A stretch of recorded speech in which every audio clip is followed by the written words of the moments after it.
Hello and welcome to the The To the Four four four Rings rings rings In. in. in! Woo! Yay! Our storytellers for today are Victoria, Woo! Jacob, Woo! and back in the seat is Aubrie again. I am John, and I am humbly taking the seat of innkeeper again. Aubrie did an excellent job with our one-shots. Here at Four Rings, we have been excitedly working on our big campaign, our gothic horror story. We are so excited today to give a sneak peek at the Kingdom of Calidor and set the stage for what's to come, coming out very soon. So without further ado, I'd like to introduce Draydon Academy, the Dawn of War. I would like to take you all over the Gallatin Mountains, stretching miles across the coast, south of the dark woods of Vermore, and along the seashore of the Dromos Sea.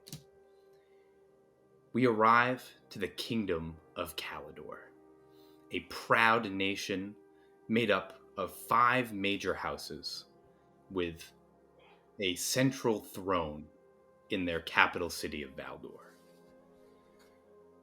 1,652 years after the ascension of the Novem, the beloved Queen Divina Rember was re-elected by the 5 houses to remain the High Ruler of Calidor, becoming the first High Ruler in the kingdom's history to be re-elected for a second term.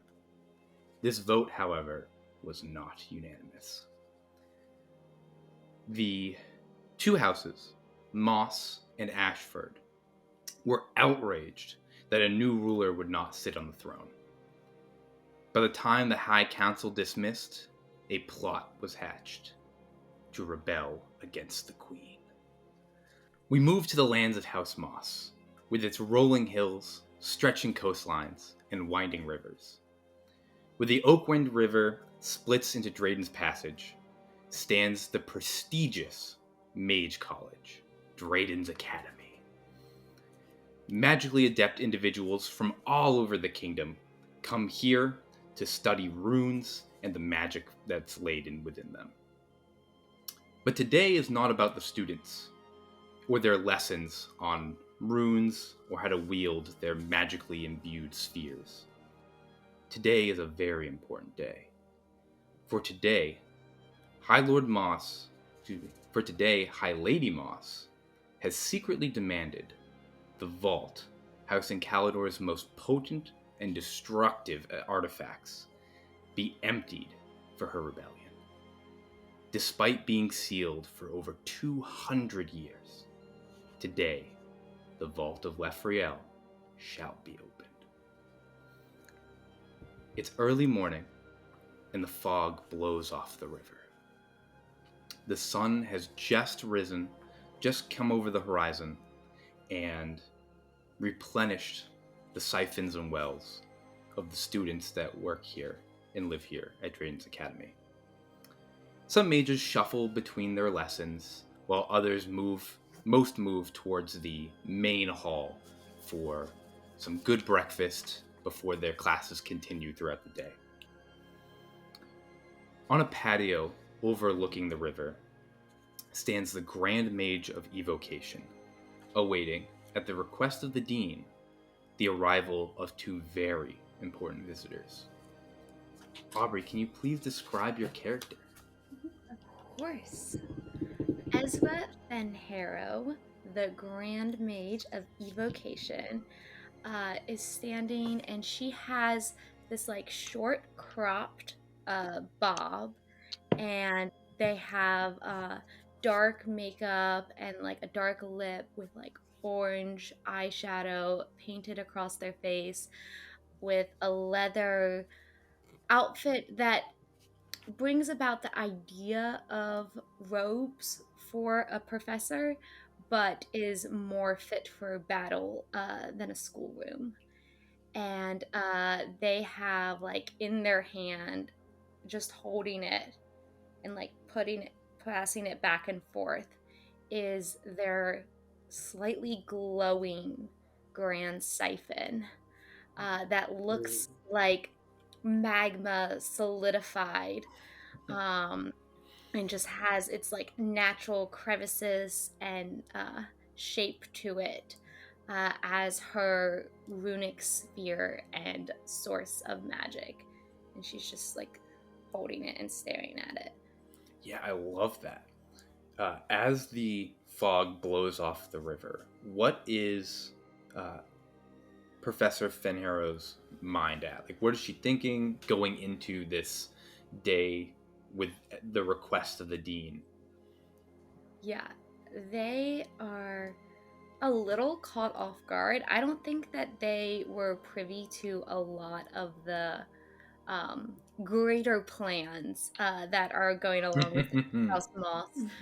While they are the top of like evocation magic within Calidor, she's still a professor. Like, Sure. and she's still at the school, and so a little caught off guard, but very excited to try and find some like cool ass magic.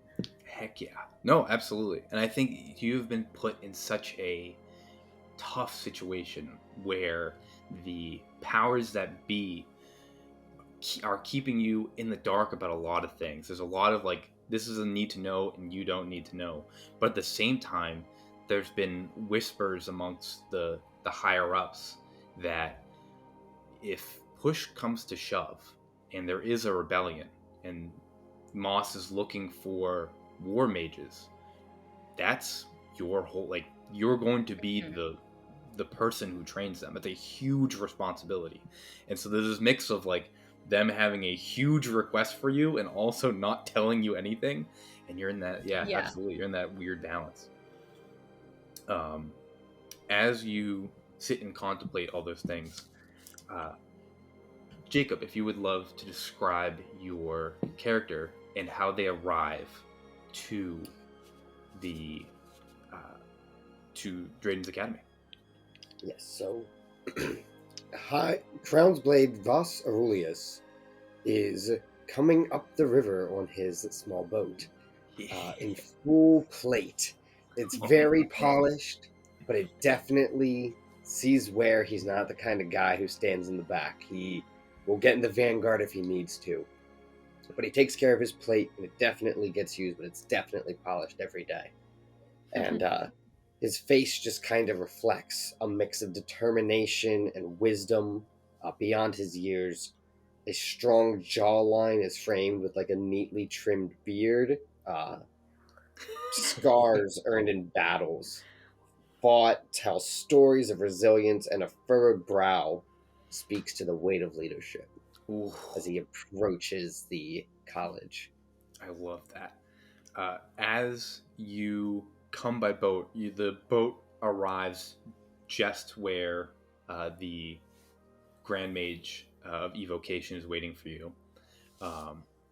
And Professor Fenharrow, you see the highest military ranking officer in House Moss step off the boat and approach. Were you rowing your own boat? Like, are there No. other people around? Yes. Oh, okay. I was just like picturing you like George Washingtoning it, like up the river, like even George I'm doing this Washington stood myself. on the bow like a wimp. He's in full plate rowing his own boat. He is sweating. He's I'm like, I'm getting Christmas morning. Oh, Okay. awesome. Crown's Blade Aurelius. It's nice to see you. Grand Mage Fanfaro, are Welcome. you expecting others? One more. The diplomat of House Ashford. The one we yes. must greet and show off. Have you forgotten? No, I was just ensuring she had not arrived already. As they greet each other, speaking of the diplomat, Victoria, if you want to describe the diplomat of Ashford. Yes, I am playing Sin Nyleth, who is liege diplomat of Ashford. They are approaching in a very fancy carriage. They've got like 4 horses out front, a couple guards in front, couple guards in the back. They are making their arrival known as they are coming in towards the academy. Even though they are aware this is a secret event, their presence is known. They are happy to show up to the academy, happy to show off their presence. And as they step out of the carriage, you see a tall, slender high elf whose skin is very pale, but with like hues of green to it. And their eyes are a matching, vibrant green. Their hair is just as long to like their very long pointy ears, which are adorned with like silvery chains, and they're dressed very formally in like a navy blue tunic with ornate gold accents all around of it, and it's buttoned up with a very high collar. And at their side hangs a very thin and shiny rapier, probably not used as much as your plate mail. You I'll walk turn up heads as all these people, as you arrive, and you step out of your carriage just at where the other two are waiting. I start sweating a little bit at the display and like looking around to see if like any of my students are out. I step out and I come over to you. Greetings, Ezra. So pleasant to see you again. And I go to like clasp your hand, shake it, and I take your hand and I kiss it. And then I move over to Crownsblade Aurelius. Hello, and the pleasure. Crownsblade Aurelius. Oh, very Pleasure's nice mine. to meet you. Nice to meet you. My name is Liege Nyleth. It's very nice to be here. Liege, I'm so glad you could make the journey to be with us today. Yeah, it was long, but very much worth the wait. Very excited to see what we get to crack into today. Not here. The three of you turn your heads, and next to the evocation fields, the large part of the academy that is used for outdoor spells, the spells that cannot be practiced inside and must be done with a little bit of fresh air and some room for error. You see there's only like 2 or 3 mages out here in the morning practicing right at dawn. But next to the evocation field is a huge round building with tall spires encircling it, each spire boasting 3-story banners that flutter in the breeze. On the north side of the building, you see a cavity that leads to the front door, and based on what you know, this is the vault of Lefariel. You also know that the building is surrounded by runes that has kept people away from it for the last 200 years. And at the study of our wonderful Grand Mage of Evocation, just a few days ago, these runes went dormant. Very exciting. My liege, I would love to show you around the academy. And I would love to see it, dear. Oh, sorry. Do we have time for a tour? The tour is going to be, very focused in one location. I see. Yes, carry on. Indeed, a tour should be great. A little rusty off the battlefield here, are we, Aurelius? Are you sure you didn't get knocked in that thick skull of yours? Indeed. Right this way. And I will make show of, pointing out features of the academy as we go, as if we're just, happening to stumble in that direction. Yeah. Oh, it's perfect. Yeah, you know what? We'll kick the round off. I want all 3 of you to give me performance checks as you're putting on a little bit of an appearance here.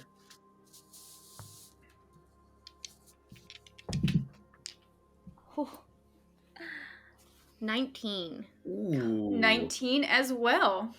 Wow. 6. We are working hand in hand, just playing off of each other. I have definitely been to this academy before, but I just love re-seeing all of the new features that they put in. Jacob, you said you rolled a 6? A 6. The professor and the liege are doing an excellent job. Professor, every time you point something out, Liege Nihilith looks like, oh, makes a comment.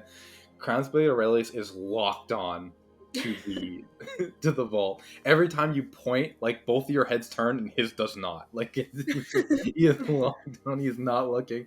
You guys will look back forward and then he'll turn and, like, he's just a little bit off. But with both of your 19s, you see that you do not arouse any suspicion as you move and you step over those runes and your feet follow the walkway for the first time that anyone has walked this path in 200 years. You turn the corner into the front door of the vault, and you see in front of you stands a set of 15-foot tall doors, so 2 big old doors, each flanked by thin banners of Calorian blue and gold. The doors do not have handles on them. However, where the handles would be are 2 handprints indented into the door. On the face of the door is a huge ornate carving of the rune of evocation, masterfully done, inlaid into the doors, along with the words beneath the handprints. War is not a game, but a test of all we have. I think I just want to step up to the door and just kind of run my fingers across the ornateness of it and just kind of take in the amazement of the door. Just, I've never been this close to it before. It's amazing. Liege, I'd step back. We don't know what kind of traps could be laid in this door. You think there are traps here? Most certainly. What do you think I'm here for? Oh. Okay. And I will take your word for it, and I will take a step back. Excellent. As you do that, I need you to make a quick dexterity saving throw. No, I'm kidding. I need you to make a Arcana check for me. And while you're doing that, as you're like running your hands over this rune, what is the mindset of Sin Nihilith? Like, where is she at right now? Or where are they at? Excuse me. I rolled a 9, and right now I am just taking in kind of the amazement of the experience. I think I am approaching this with a lot of enthusiasm, but I'm also very skeptical of the situation. We've never seen what's in the vault before. We don't really know what's in it. I don't really know what kind of powers that High Lady Moss has hidden here. And so I'm just taking everything on a positive note without having any high expectations. Deal. With a 9, you feel that there is some kind of magic on this door as you run your hands on it. You can't quite place it. Yeah, but of course the whole building is magical. Well, exactly, the whole building is magic. So there is something here, but you don't quite place it. You said Right. Well, how do you propose that we open this door? There's 2 like handprints in the door. Yep. I'm gonna take. Oh wait, hold on. I have a lot of magic.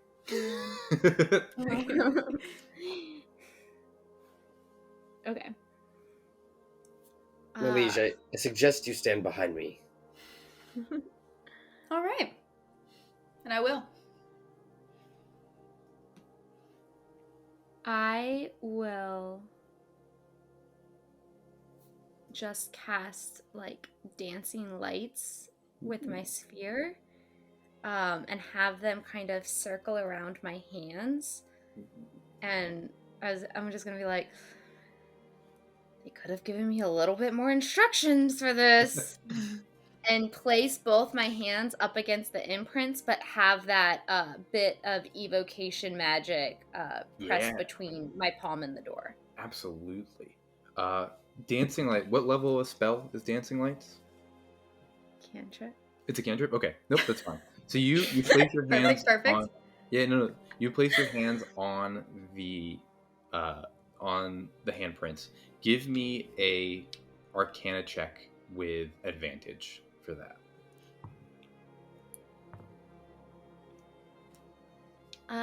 That is a 23. You place your hands on these handprints, and you notice two things immediately. First, you feel the dancing lights get pulled away from you and into the door. And as your fingertips touch it, you recognize the feeling. The handprints, in particular, look like the rest of the door, but they are a different material. They are the same stone that makes up siphons. And you can feel that this door, these prints, the lock to this door, is in the same way that a siphon can pull from its user, is looking to pull evocation magic. It is hungry and it wants to be fed. With your 23, it doesn't just pull willy-nilly. You have a full control over what's happening here. But you can tell that this door is looking for 40 levels of evocation magic.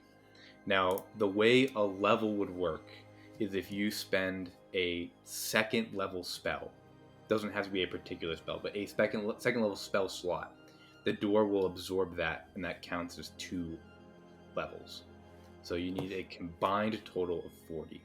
However, if anybody else here can cast any evocation spell, then they can put some of that energy towards the door. It doesn't just have to be you.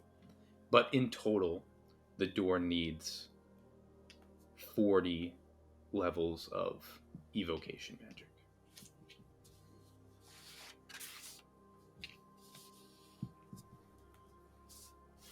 It is a hefty door. I'm going to turn around and say, does anyone here have healing magic? Okay. Do you need healing? Not Are you okay? yet. Not yet, but I will. Oh, I did not think about doing that here, but that is excellent. No, that's 100%. Nope. Hey John, as like the grand mage of this academy and like someone who, I don't know, feels like a little in charge, would I know where there's like healing potions within the academy to send like a scruffy little servant to? Yeah, you could send someone to the alchemy wing and have them bring you some potions. I will say they run real quick. They're able to acquire 3 potions of greater healing. It's all they could grab without being caught, because they can't have it on the books. But 3 potions of greater healing, and if you give me 1 second, I'll tell you how much that is. Okay, cool. I'll do math a while as I calculate how much. While you are doing math, Crownsbade Aurelius, as or Aurelius, excuse me, Aurelius. I don't mean to be rude. As the Grand Mage is working with this door, where is your head at? What's going through your mind as this vault of incredibly powerful magic items is about to be opened? Well, there's a lot going on. First off, can we trust that steward that the High Mage sent to retrieve the potions? I mean, clearly they know something's happening. Second, I need to protect this politician who seems keen on getting themselves into trouble. Third, I need to make sure that House Moss and Ashford can form this alliance and that we can successfully acquire whatever is hidden within this vault for the good of whatever conflict may arise. Nobody likes a long conflict. It's bad for both sides. Short, quick, to the point. That's always better. You are absolutely right. There is a lot on your plate here. You have been, although everybody has their part to play, at the end of the day it all falls back on the Crown's blade, as most things in war does. And so, no, you absolutely feel the weight of what is happening here. Aubrie, the potions of greater healing, they arrive by Raven. That come here, and it's 3 potions, each tied off by like rope to each other, and they each do 4d4 plus 4. Okay. Damn.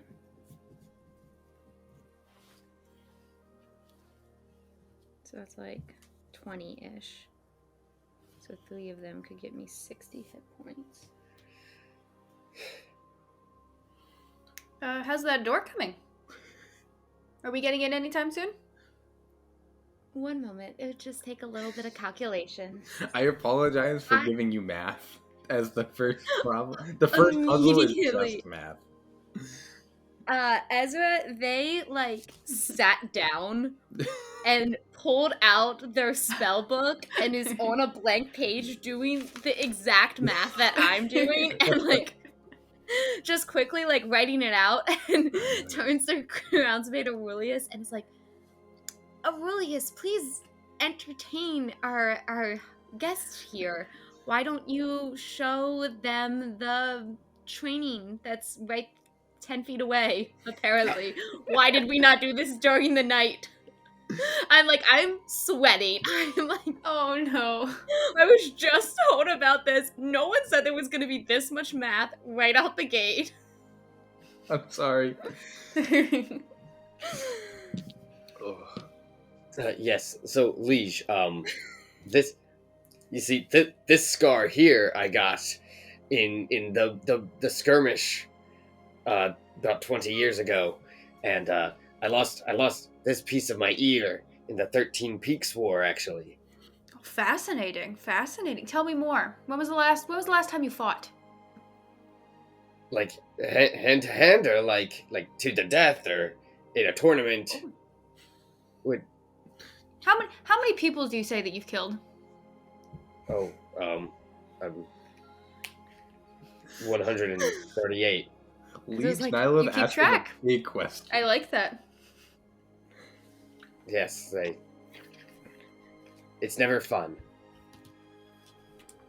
I can't say that I've ever had the experience of fight to the death, but it sounds thrilling. It sounds so invigorating. Maybe one day. Perhaps with that little needle you have there. Oh, it's just for show. I don't actually do the fighting.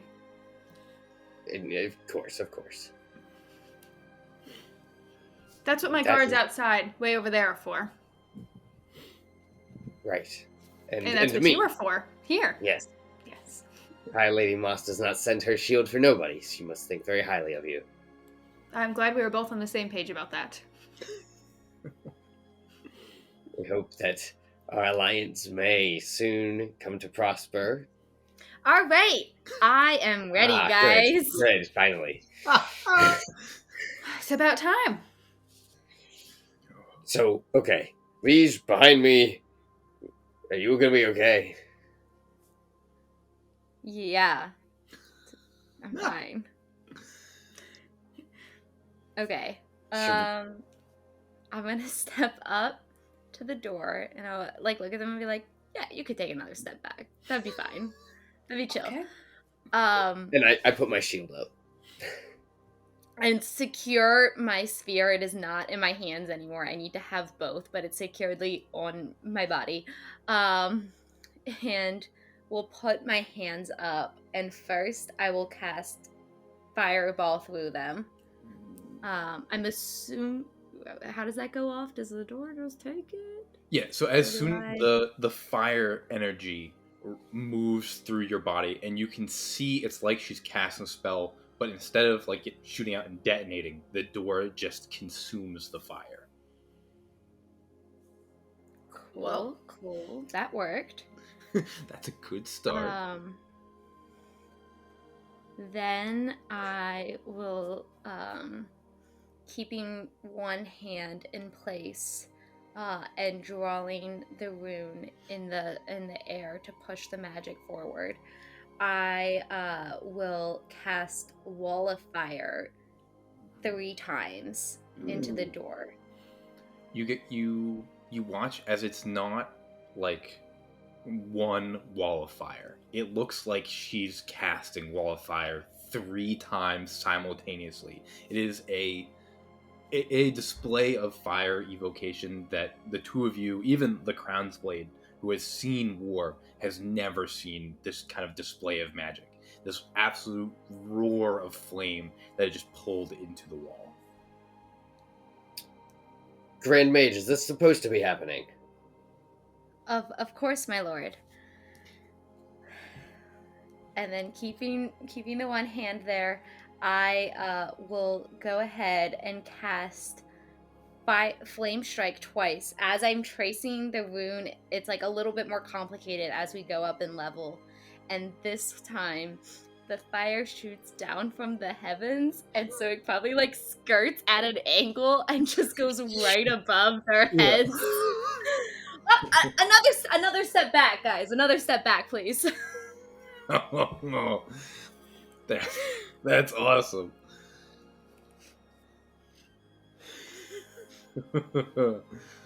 They know what they're doing. I believe you. I will choose to believe you on that. Me too. And then, as I'm just kind of like building up in this power, I am going to cast Firestorm on the door now, and this time it's like a big cloud of fire, and I'm just trying to keep it like up, and like I know the door is absorbing it, but I'm like so scared that just a little bit's gonna hit back, and I'm like frantically drawing this rune, like hoping that like it don't go backwards.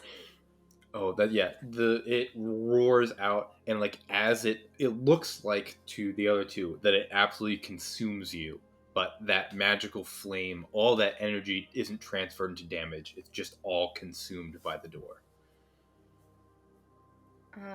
And then for the last one, it takes a little bit to do, a little bit of time. As I draw this rune, and I am casting 8th level spell Sunburst onto this door, which would be a 60-foot radius if this door wasn't taking in the shit. And like I bet you guys are like just blinded for just like a second. Yeah. It's fire, and then it's just the literal sun, and you're like, oh, that's different. Like that's a different kind of fire. Are you nuking the door? Yeah. I am charging the door. I mean, and that should be 40. If you think about it, like a 9th level spell is massive, and the fact that you've dropped like 40 levels is gotta be like the RPG equivalent of a nuclear warhead. Like that's the amount of energy that is happening in this space. Yeah, I cast that last one and then like sit back and I'm just like you calm yourself. Everyone sees that your shadows have been burned into the ground from this display of magic. You are okay, but like the flash is incredible.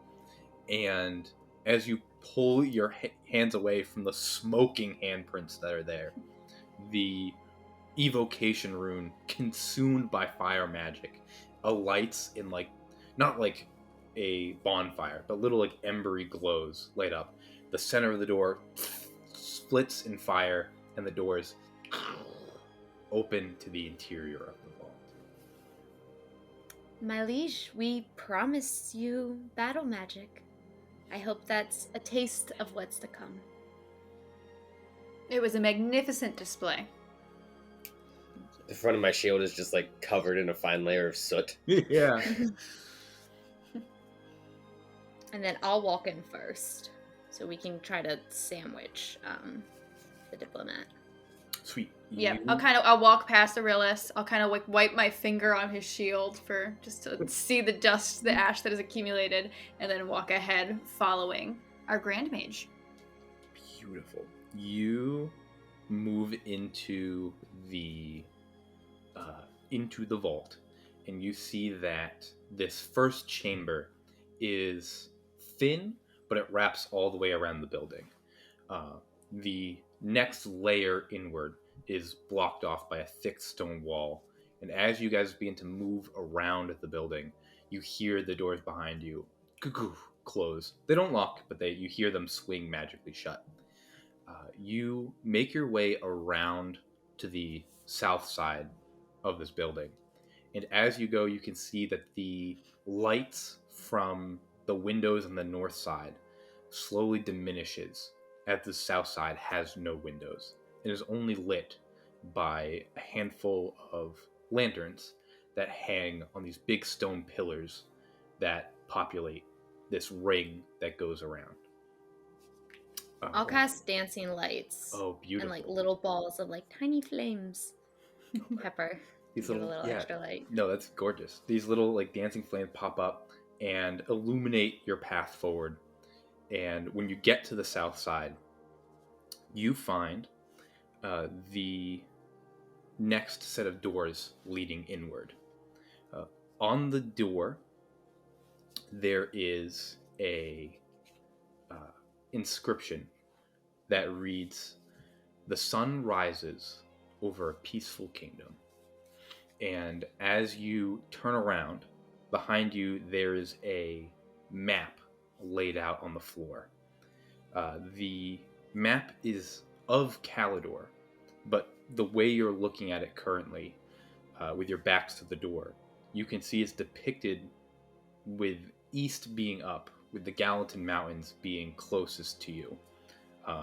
Everything shifted sideways, and even all like the labels for everything are shifted to the side. The map is huge. It covers a massive portion of the floor, like a big rug, but it's like painted and laid into the ground.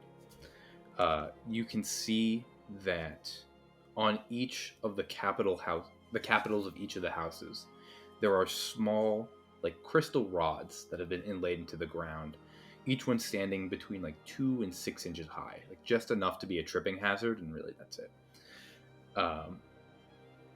And beside the map, there is another set of words inlaid into the ground that says, "A test of mind."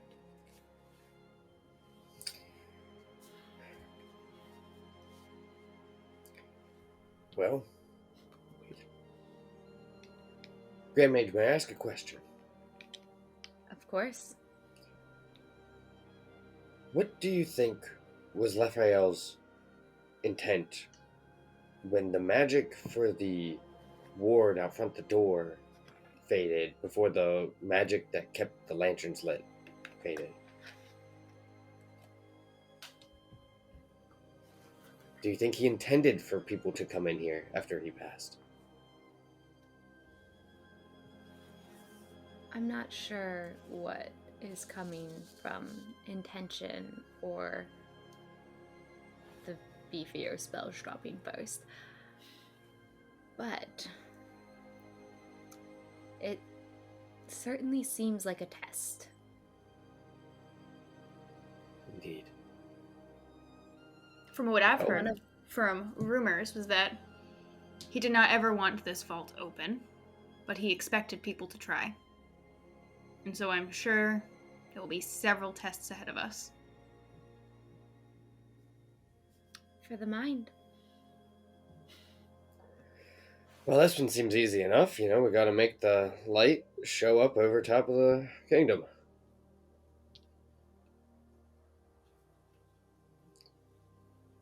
Any idea where we get the light from? I'll move my dancing lights.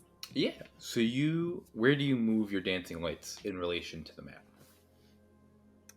I will pop them first over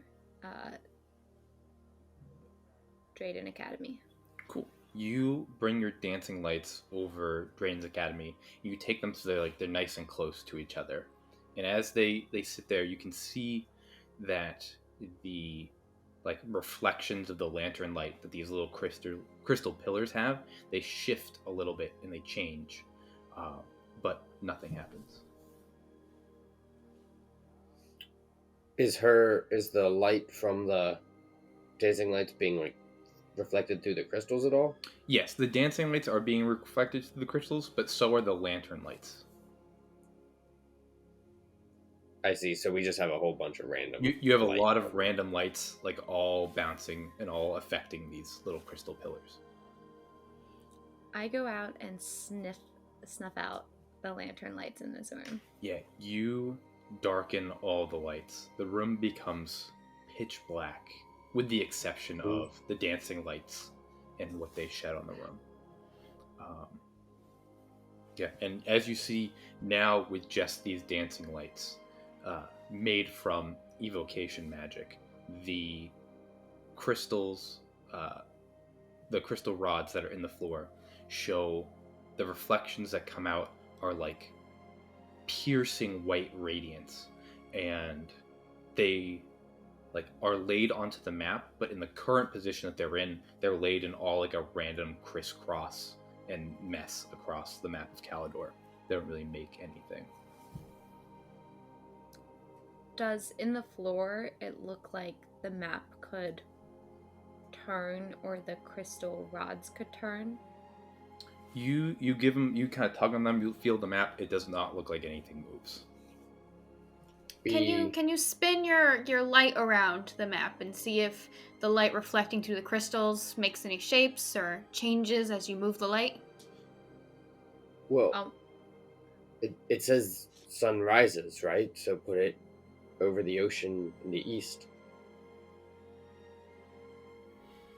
I'll move them to the ocean and kind of down the coast, but there's a concentration of them where the capital of Calidor, Valdor, exists. Gotcha. You move these dancing lights, and as they pass over the eastern horizon where the sun would rise, you see that as they move, all of the beaming lights on these crystals, they all line up right over Draydon's Academy, and they flash bright, and on the floor, made of the light of these crystal rods, is a key made from glowing white radiant energy.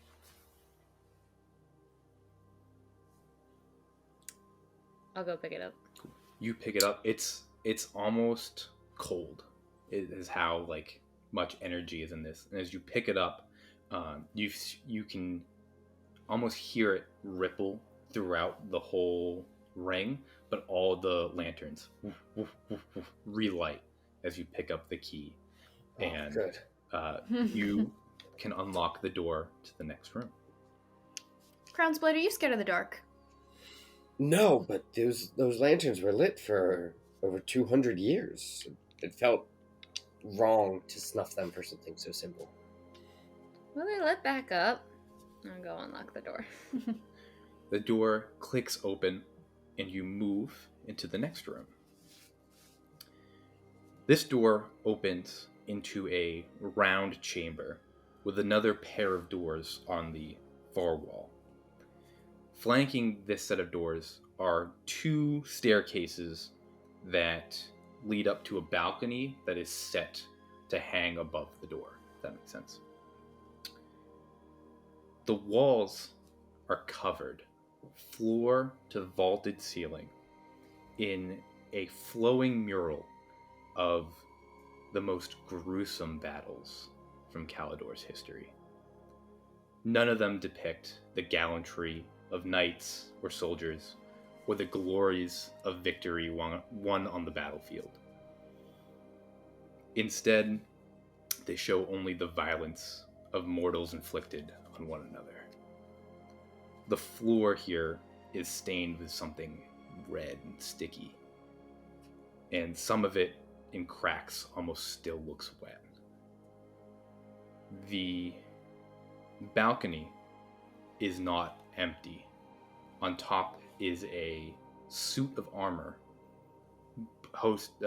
boasting a short bow posed like looking off into the distance. And between you and the door is another set of armor, very similar to what the Crown's Blade is wearing right now, but a full set of plate armor with a helmet on, with a greatsword between both of its hands, standing between you and the door. On the floor in front of the suit of armor says the words, "A test of body." It seems that our builder here is not fond of your career, Crown's Blade. No. Which is a very interesting,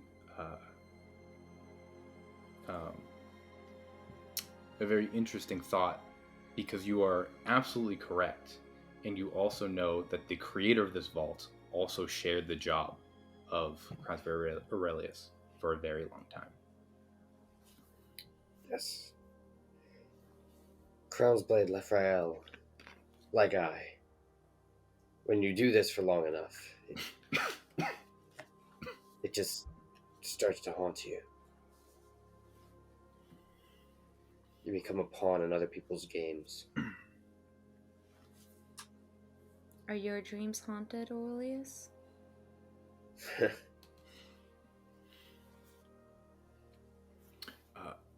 Crown's Blade Aurelius, give me a wisdom saving throw, real quick. Ooh. Ooh, boy. That is a 4.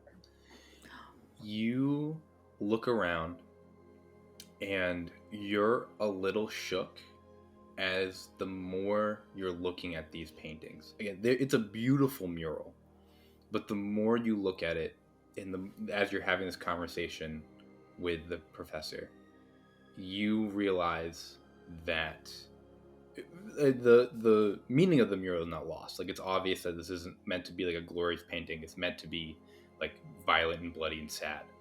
But you realize that this isn't depicting like a generic battle. This is depicting a very specific conflict that happened in the War of 13 Peaks, and it is a battle that you were at personally. And like, you look around, and it's not where like I lost this piece of my ear.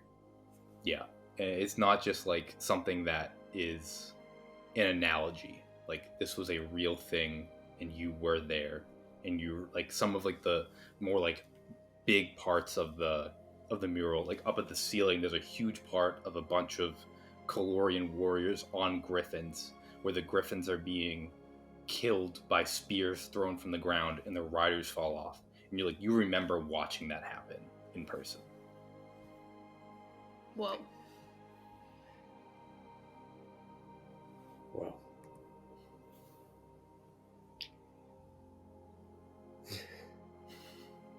Dreams being haunted is only one part of the job. Sometimes our actions are haunted more than our dreams. And I pull out my sword and don my shield. Yeah. As you pull out your sword, you can see the suit of armor alights in flame. Behind him, the second suit of armor on the balcony is covered in ice, and both of them shift and move, and their focus shifts on you. The archer reaches into like where a quiver would be, comes to its bow, and as it pulls back, like a slick stream of water is pulled between the handle of the bow and the string, and then it freezes into an arrow. And as the first knight spins its greatsword up, the runes on it alight all the way up, and then the whole sword alights in fire. I need you guys to roll initiative for this room. Can I, as like this immediately starts happening, try to position myself in front of the liege, the diplomat? Yeah, absolutely. Ooh, nat 1. Ooh, Oh, that's appropriate. I got a 10. So sitting pretty. 25. Ooh. Whoa, good for you. I'll be going first. Good. Good. Did anybody roll between a 15 and a 20? 10 and 15. What you got? 10. 10. Perfect. Okay. And Tor, you got a nat 1, you said? Wah, wah. Nat 1.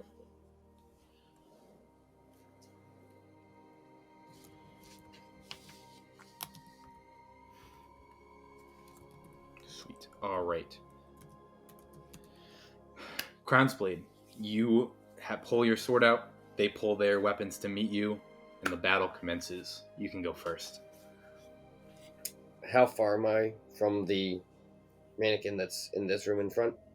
So you are about 15 feet from the first guy, and then with the distance up top, you're about 45 feet from the archer. Okay. I would like to charge the guy on the floor here. Sure. Yeah, you can absolutely rush right up to him. And I'm going to do so recklessly, which gives me advantage on this. On this attack roll. So I'll just shield, glowing blue sword, and I'm just going to take a side swing at him. Yeah. For 26 to hit. Yeah, dude, that's good. Hell yeah. Yeah.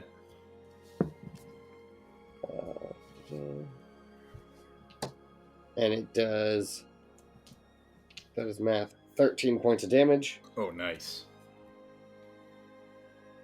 Sweet. What kind of damage do you do to it?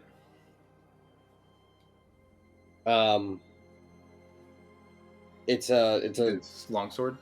It's a short sword, so Cool. slashing. So you slash into it. You see the metal is cut, and then as you do it, as you cut it, a like sleek layer of like what looks to be little bits of embers form like a chain link, like a chain mail over top its armor after you slash it. Okay. I would like to use my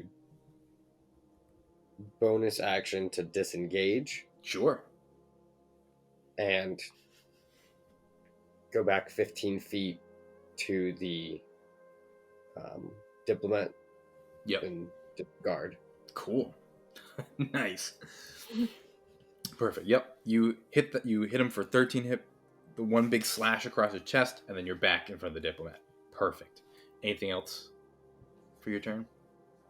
That would be all. Perfect. It was a beautiful turn. Aubrie, you are up. I am going to turn to the diplomat as we're kind of Crown's Blade and I are kind of flanking them, and I'm gonna look at the Crown's Blade first and say, "Test of strength." And then turning to the diplomat, I'm going to lay my hand on them, on their like arm, and cast Mage Armor. Ooh. Ooh. Much And so- appreciated. Just a light glimmer of flames encases you to protect you a little bit, and that makes it so your AC is 13 plus your Dex mod. Okay. Nice. Very cool. Smart as always, Grand Mage. Perfect. Would you like to move or use a bonus action? Nope, I'll stay right there. Cool. With that, the Fire Knight is going to move in towards the three of you. He is going to make a... Does he want to make a... No. The Fire Knight is going to stay where he is. He's going to level his sword at you. And starting from, like, the center of his gut, a well of fire rears up, goes up his shoulders, down his arms, down the sword, and then a fireball fires out the edge of the sword, flies right towards you, and detonates on the front of the Crown's Blade's shield. And explodes in fire. I need everyone to make a dexterity saving throw.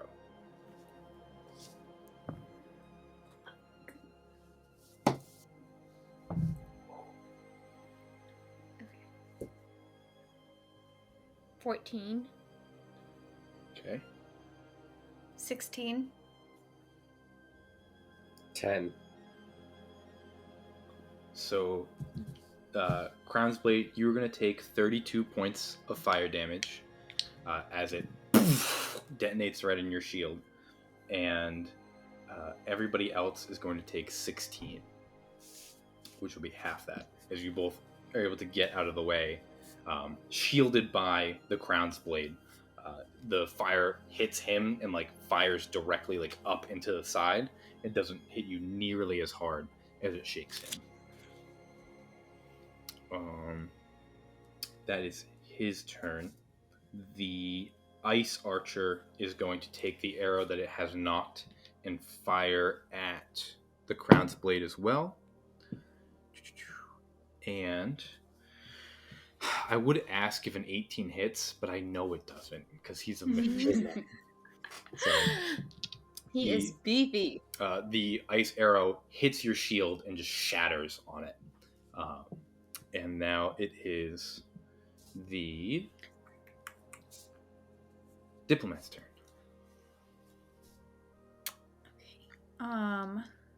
I am going to use symbiotic entity on myself, and so on top of the shimmering fire that the mage graciously cast on myself, now my skin also kind of shimmers and glows with that. And Halo of Spores is also a reaction. Can I use that reaction against the damage I just took on the guy that hit me with the fireball? Yes, you can. Okay, so then he needs to make a Constitution saving throw for hitting me. What does he have to beat? A 12. He does not. Okay. And so I'm going to roll some damage for him to take necrotic damage. Ooh, I like it.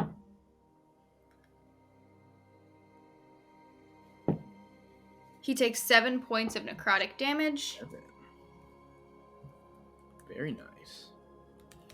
Yes. And so that was my action, reaction, and I don't think I'm going to move out of the way because I have the other two near me. Cool. As he takes that necrotic damage, you can see the flame on the inside of the armor dies a little bit, and the knight shakes it off, and the flaming chainmail that was on top disappears, and then he flexes his arms, and the fire inside burns even brighter than before, but the chainmail is gone. Cool. As you do that, as you have the highest passive perception, you notice that on the doors out of this room, they again do not have any door handles. but instead there's some like puzzle with the doors. You can't quite make it out with this knight in between you, but you can tell that there's something funky with these doors.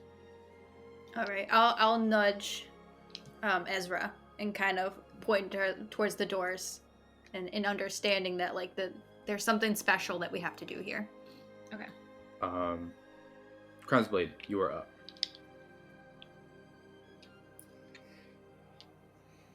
Well, with the diplomat protected, I want to give that another go. Gonna go 15 forward.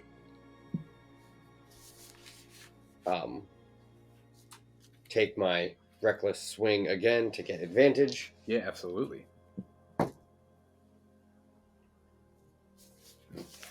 So that will be a 25 to hit. Very nice. Yep, that will hit. That's fucking wild. And then that's 1d8 plus 5, so 9 points of damage, slashing damage. Very nice. With your passive perception, so you see that as you slash again, another rip cuts into its armor, and the brighter flame on the inside reduces, and the chainmail comes back.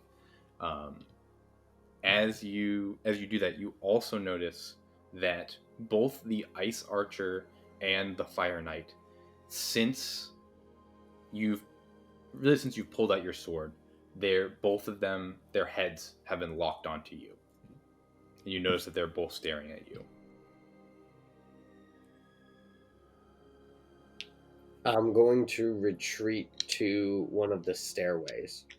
Yeah, to the base of one of the stairways. Yeah, absolutely. You move, and as you move, the fire knight turns to keep facing you, and the ice knight, as he draws his next arrow, keeps it trained on you as you shift away. You guys should be safe. Good to move. Perfect. Do you have anything else you'd like to do? I think that's everything. No, I'll set here. Cool. Sweet. You were at the base of the stairs. With your movement next turn, you could make it to the ice archer if you wanted to. With that, we move to Grand Mage. I'm gonna go up and try to inspect the door. Sure. You're able to skirt around the fire knight. He's not even paying attention to you, and you go right to the door. As you get to the door, you see... what do you see? You find the door is, again, another metal door. Does not have handprints in it. Instead, there are 3 oval slots, as if like a stone or a gem could fit into the door. One on each door, and then one centered in the middle. Beneath the slot on the left is the word wealth. Beneath the slot on the right is the word life. And the third slot has no words to it, but is raised up higher than the other 2.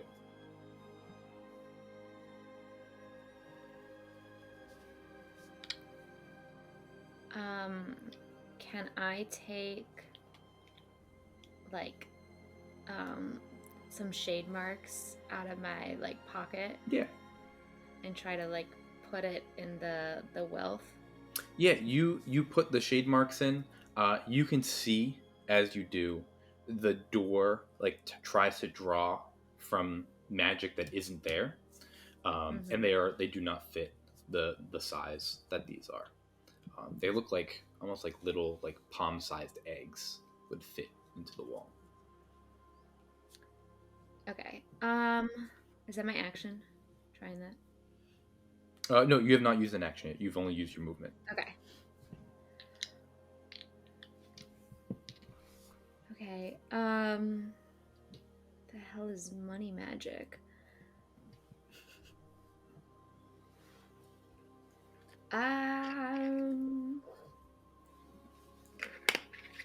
Okay, I will do. Where the hell is this? Okay, I will do cure wounds Okay. and cast it towards the health. Okay, that's a good idea. You cast Cure Wounds. The door absorbs the magic, but nothing happens. Um, with your passive investigation, I will say the words wealth and life. You tried the two like first things that came to mind. That like those were great ideas. They didn't work. As you see the words wealth and life, they ring a bell, and there's some connection between those, Lefariel, and the Crown's Blade. And you don't remember what the connection is there, but you like something in your memory clicks, and you're like, there's something there. What is the wealth and life with the Crown's Blade, Aurelius? The charge. Valor over wealth, honor over life, loyalty over all.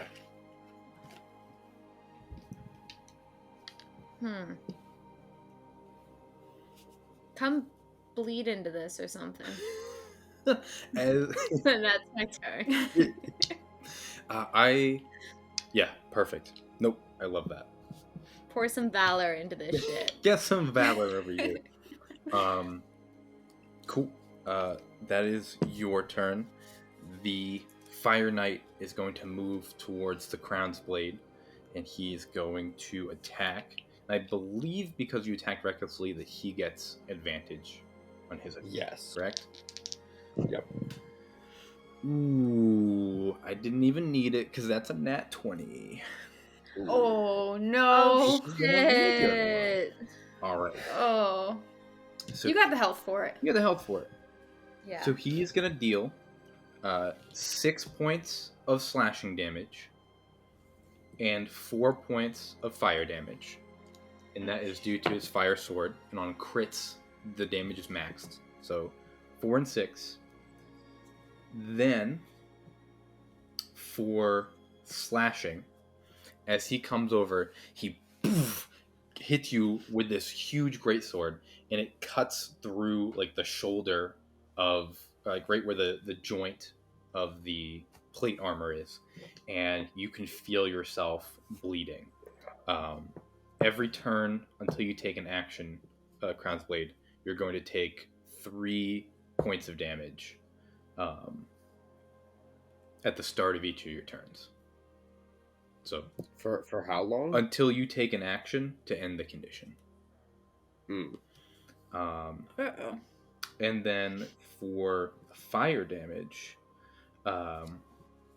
as he slashes, the sword, like almost like lava coming out of it, spills on the like across where the slash is, and where you're standing, the 5 feet beside you and 5 feet up the stairs are now engulfed in this like line of flame, and being there is going to be a d4 of damage.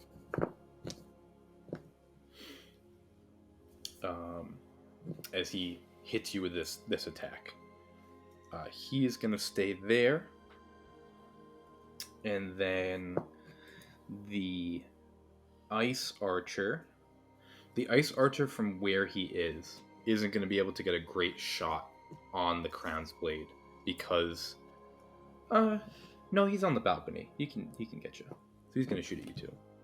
Never mind. Lovely. Hit the He shield. also has advantage. Oh, okay. It's really unfortunate that a 19 doesn't hit, but this guy hits you with the critical hit. You feel the blood start to pool up on your shoulder and start to slip down your chest, and then as you do, like just your instincts kicking, and you like move your head a little bit, and the ice arrow shatters on your shoulder pad, your pauldron. That is the ice archer. Diplomat, you're up.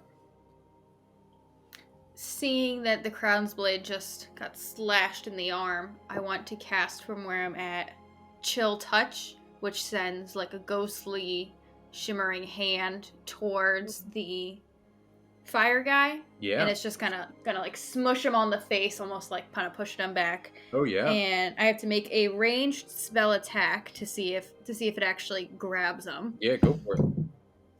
That will be that's big math. A 25 to hit. Yeah, that hits. Big math. And it's gonna do 5 points of necrotic damage, Nice. and it cannot regain hit points until the start of my next turn. Very nice. And is there any reason that I can do Halo of Spores this turn as a reaction for anything? I'm not sure on the what it takes to use a reaction. Usually you'd use it when it's not your turn, and usually does it just say one reaction? It says you can use your reaction to deal damage to a creature unless it succeeds on its Constitution saving throw. Okay, then yeah, so you could use it technically when it's not your turn, but I'll say like you could have used it like as soon as your turn ends, you can use it. So you can do it now. Is it just when you get hit or when anyone gets hit? I don't think it even says when someone gets hit. You can It just says as a reaction, you can use Halo of Spores. And I don't actually know what constitutes as a reaction. Usually reactions have like a trigger, like counterspell, like you have to have a spell coming at you, but that's what it says. I know that go for it. Yeah. All right, so can you make a Constitution saving throw to see if my my spores get you? He got a 15. Oh, he passes. Cool. You see that the chainmail goes away and the fire burns brighter inside again after the hand grabs it. Also, necrotic damage. Yep, the necrotic damage. Yeah. As the hand grabs it, this knight wields around, turns his back to the crown's blade. It is now facing at you. Ah! Okay, I'm gonna move whatever movement it takes to get near the Grand Mage and near the door. Yeah, sure. You get by the door. You see the same thing that she does. Cool. And that's my turn. Cool. Excellent. One more double check. Cool. Yep. Sweet. Sounds like a plan. That is you. Crown's Blade, you are up. This magic soldier man wasn't trained very well. He turned his back to me. So I am charging. Go get him. Heck yeah. You can make this attack with advantage without being reckless. So basically my intent is to run at him and tackle with the intent to get his sword away from his hand. Ooh, okay. Absolutely. So it'll be a strength contest. Before I forget, you take 3 points of damage from your shoulder bleeding. Yes. And then you take a whole 1 point of damage from the fire on the floor as you move out of it. How does that work with your damage thing? Isn't damage always reduced by 3? Oh, I should have done that on the slash, but that's okay. It wouldn't be the fire, but the slash would have. Look, you're not taking damage from the fire, you're taking it from your bleed effect. You're bleeding. Right, but it's just to reduce. On attacks? Yeah, I'm trying to find where it's written, but I can't. That's interesting. I wonder. Bludgeoning, piercing, and slashing damage is reduced by 3. So the initial one. The initial one should have been. So just don't take that bleed. Just It like saves. You get 3 hit points back. Retcon 3. Yeah. If you need 3 hit points later on, I owe you 3 hit points. Okay. So I'll charge at him with the intent to knock his sword away. Absolutely. Give me a strength check for me. Just a straight roll? Yeah, just a straight strength. Oh, that's not great. 21. Ooh, I thought a 15 was pretty good. No, you come in and you swing hard and you knock the sword out of its hand. It tumbles on the ground and slides, like spins, and is now in the center of the room. It turns and faces you again. The fire still burning, like extra bright in its center. So I would like to use my bonus action to disengage. Sure. And get over and pick up his fire sword. Yeah, absolutely. So I'll sheath my sword and pick up his fire sword. Cool. So Whoa. it is a he has a great sword. So it is, what is that? Is that 2d8? Give me 1 second. Yes, it is 2d8 and then a d4 of fire damage. I may have done this correctly. Is it one-handed or two-handed? It is two-handed. If you use it with one hand, you'll have disadvantage, and if you attack recklessly, it will null it out. Okay. I will be using it one-handed. Cool. Are you sure you can handle those kinds of flames, Aurelius? Fire never bothered me much before. Excellent. Cool. So you pick up his sword, and you have this flaming sword in your shield. Perfect. Cool. That is your turn. Aubrie, you are up. Can I do some type of like arcana check for when they're doing damage and like specifically when the diplomat is casting necrotic damage versus like the crown's blade attacking with slashing? Yeah. Like the things with his chainmail and like Yeah, the absolutely. glowing fire. Yeah, give me an arcana check. Oh, hell yeah. I rolled high. That is a 26. Wow. Whoa. Okay. So, on a 26, you can tell that every time he gets struck, little runes on his armor light up, and the knight gains a resistance to the last damage type it took. So once it takes slashing damage, it's resistant to slashing until it takes a different type of damage. So currently it's resistant to necrotic damage, and if it takes a different type of damage, it becomes resistant to that. On a 26, your Big eyes, rolls. Yeah, your eyes scan around the room, and you notice now that on the mural that is surrounding, the room, in different parts of it, there are now alight with magic or runes that look like they're in little like gems or stones that have been inlaid into the mural at different points. You count about 8 or 10 of them as you look around the room real quick, and you see these runes around.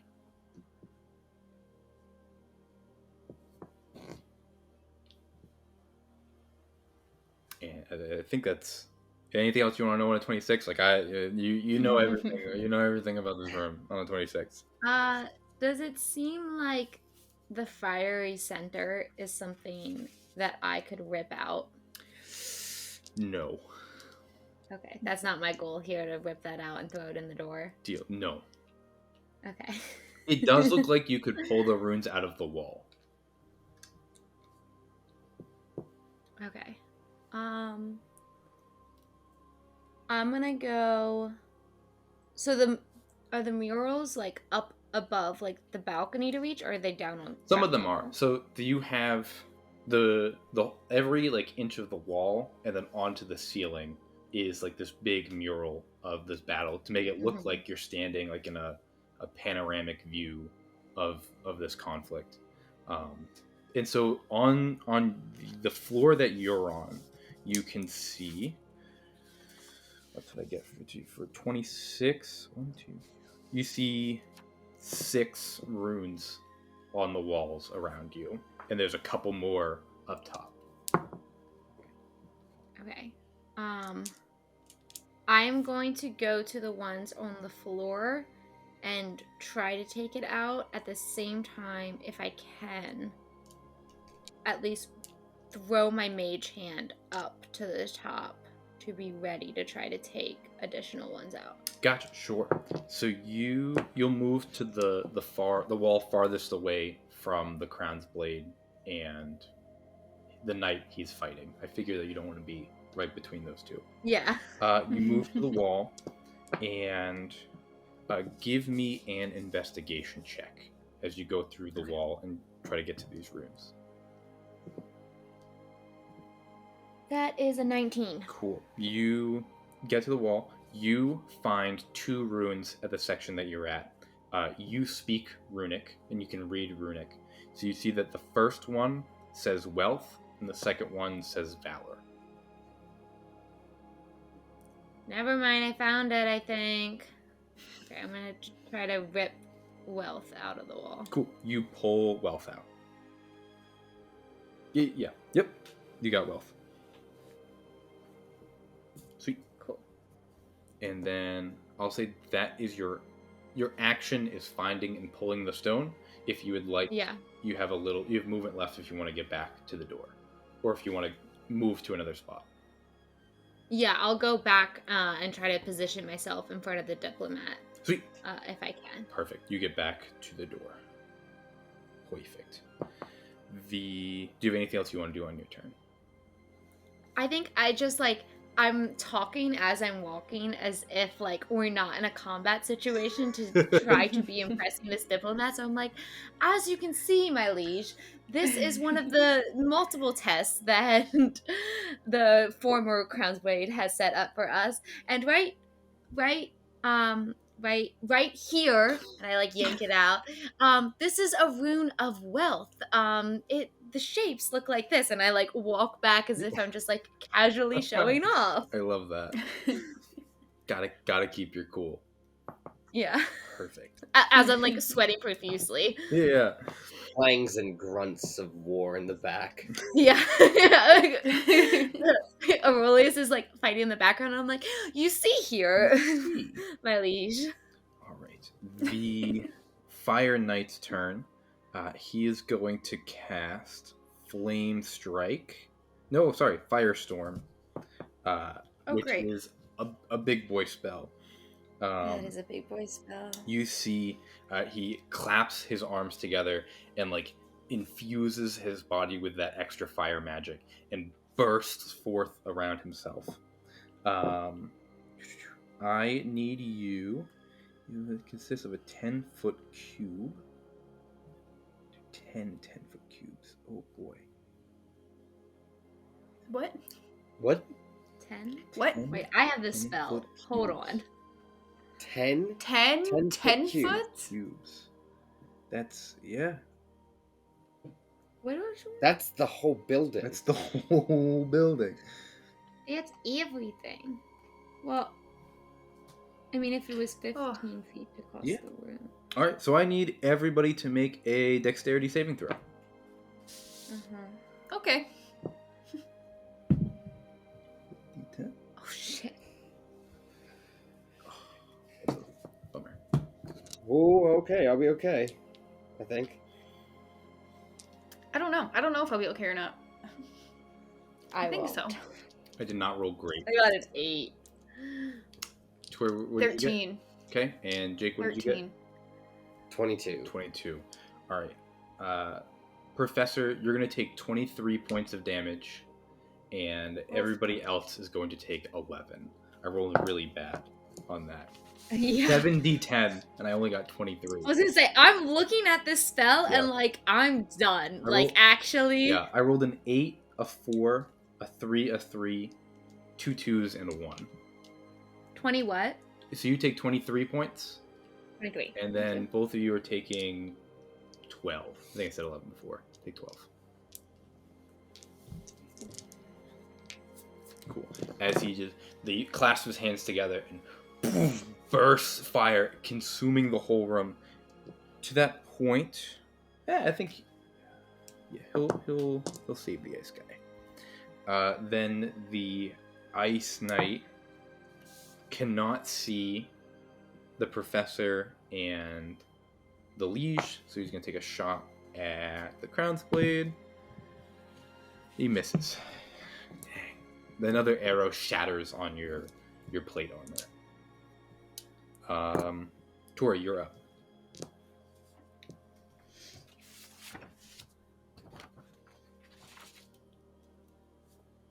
So, are we just supposed to pull those things out of the walls?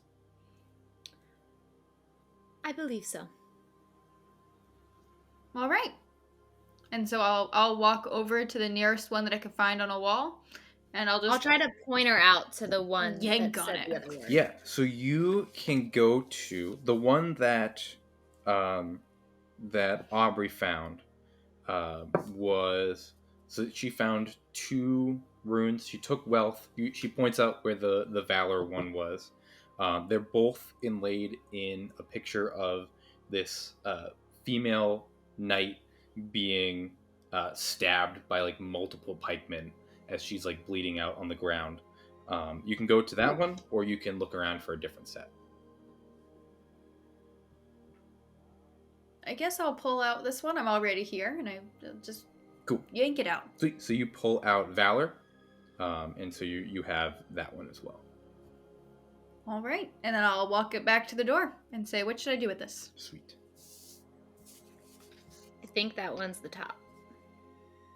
At top? All right. Was that my action, or can I put it in the door? I will say, because you didn't investigate, I'll let pulling it and putting it be the action, because you took one that Aubrie already found.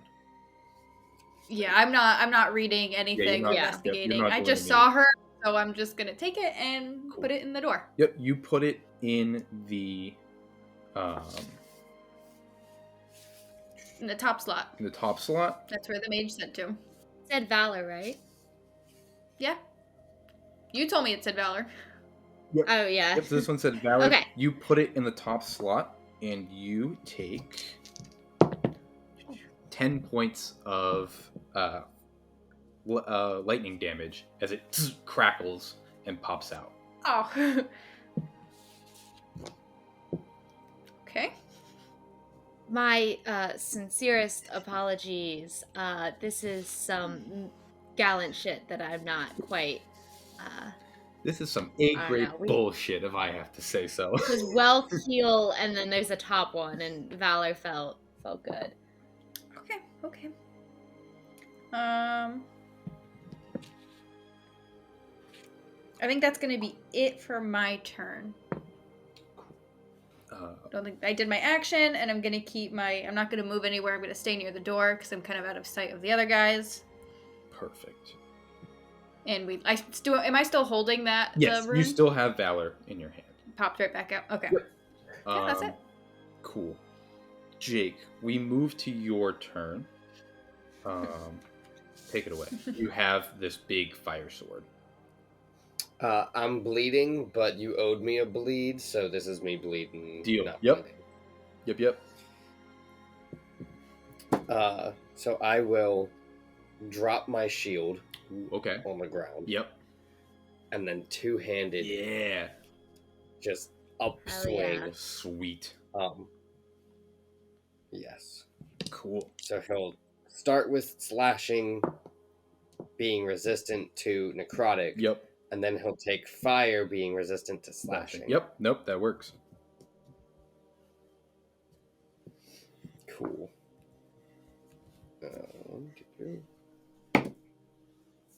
Oh, that's a 15 to hit. A 15 doesn't. Oh, no, it's not. Okay. It does not hit, you said? A 15 will not. Okay, then it doesn't matter. Okay. If you would like to attack recklessly, I don't know if you did already, but since you're using 2 hands, a reckless attack will give you advantage.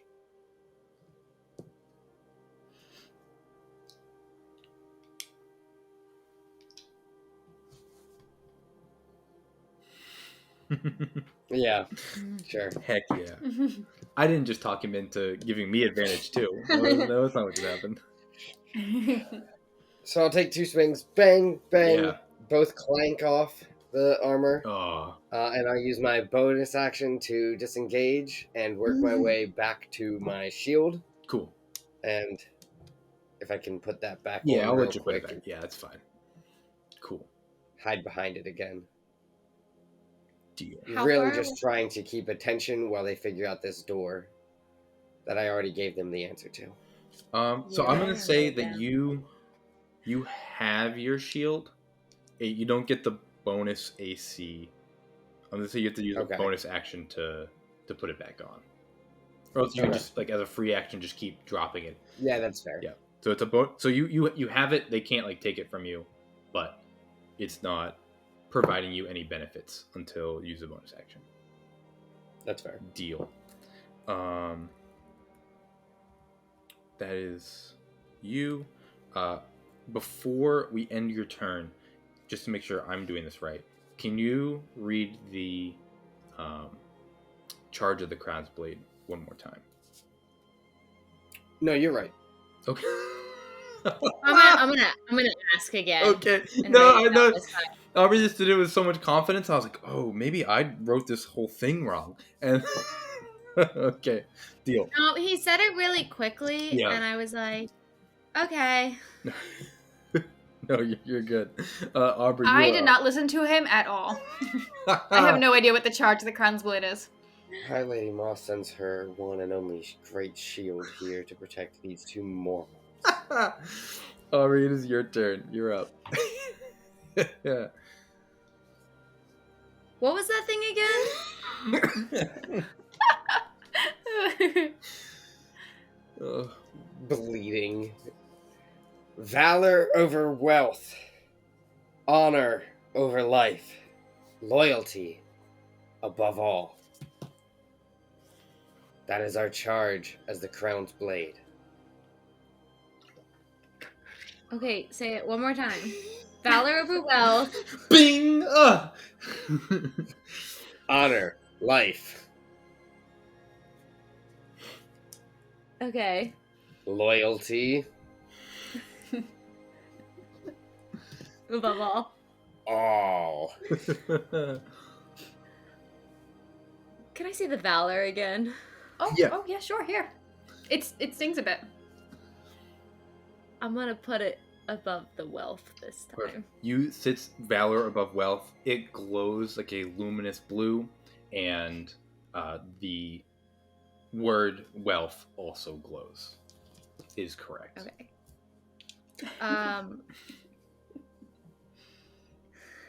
For I don't know if that was like my action. Nope, or not. that's a free action. Can I now like honing in on the runes a little bit more? Are there crystals throughout the room? Yes, you can see there's a bunch of little crystals inlaid in the mural. Okay, so I want to cast Dancing Lights again to try to get the crystals to like shimmer so they're more noticeable. Yeah, sure. That's a great Try idea. to search and find the words honor and loyalty. Yeah, absolutely. Give me an investigation check with advantage. It's a nat 20 Ooh. for a total of 27. Wow. I gotta honor the nat 20. So with the nat 20, you see there are two crystals over a person who's like sobbing while clutching the cape of a headless body. That one has the honor and life runes next to it, and then as you spin, you look around the room. You can see up behind the ice archer, there is picture, the painting of the griffins being like stabbed and falling. On one of the falling griffins, there is loyalty and peace up top. Okay. And I will tell the liege, the diplomat, I'll just be like, it is all under control. Just protect yourself, my liege.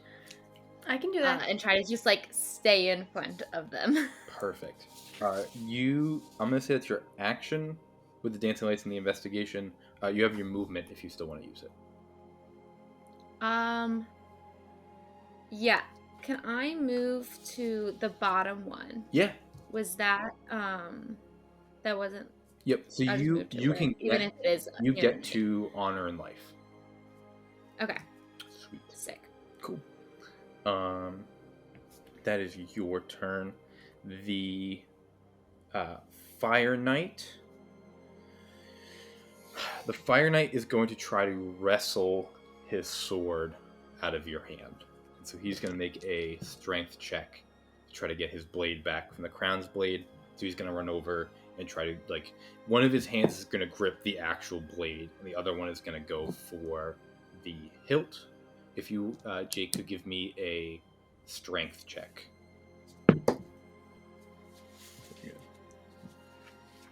How well did you roll? I rolled pretty good. Like above an 8? Like a 19. What is your plus? 5. Ooh.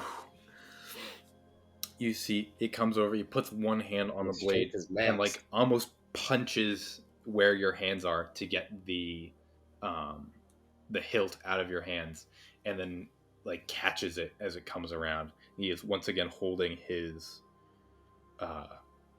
sword. However, with the he is now resistant to fire. That's the most recent thing you did. So you see that his all of his armor, it looks like it's coated in almost a like very similar to the professor's sphere. It's like molten lava, but it's not molten. It's hardened. You can just see the cracks that make up, like, you can see the lava peeking through the cracks of his stone armor. That is his turn. The ice archer is going to look down. He sees the two of you scrapping. He would love to cast that spell, but that's just going to hit his other person.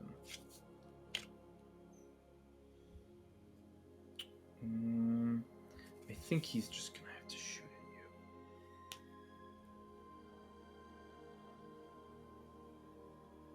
at you. Am I in sight because I moved out? No, to honor? you and the liege are, like, directly underneath the archer. Okay. I wasn't sure where I moved to.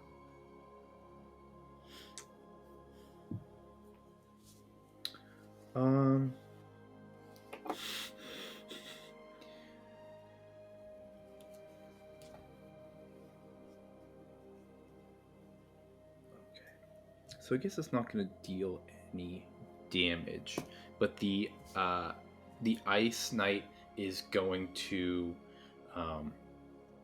again, like, clasp his hands together, and a circle of ice cuts through the floor around where the Fire Knight and the Crown's Blade are, and then up shoots a huge pillar of ice that now surrounds the Crown's Blade and this knight, the Fire Knight, in a, like, 20-foot arena surrounded by these walls of ice. As they come up on the inside, the ice almost, like, spikes in to, like, push the two of you together closer, and he makes this almost like arena in the center of the room for the two of you. So this is like a hollow cylinder? Not Yes, like a raised platform? yeah, it's a hollow. Yeah, he made a little gladiator pit for the two of you. Cone of Cold would just absolutely blast his buddy. I didn't think he wanted. Cool. So he's gonna drop this wall of ice down there, and that's all he's gonna do. Victoria, you are up. You are pointed out all of these runes on the wall. I think I'm starting to understand the challenge now a little bit. How far is the ice guy from where I am? How much movement would it take? I did not point out where that dangerous rune is directly behind an enemy. Gotcha. I thought they were all shimmering. Every single one is lighting up.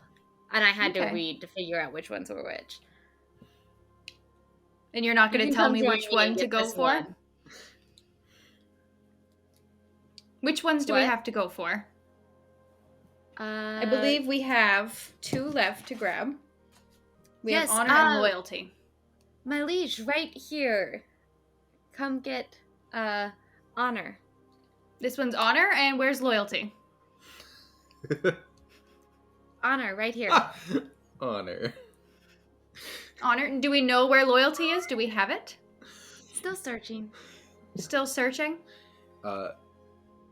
Liege Nihilith, I will say that if you go for honor, because it's already pointed out, you can use your action to go grab it and put it in the door. If you would like. All right. It's still in the wall. Yes, it is still in the wall. I'm just like tour guiding you, like here is honor. This is honor. All right. Honor I'll go. over life. I'll go to grab honor out, and I'll be like, I'm a little bit more useful than just carrying things. And I'll take it out and go to bring it towards the door. Sweet. You get to the door. There's a slot above life, and there's a slot above everything. Where does this one go?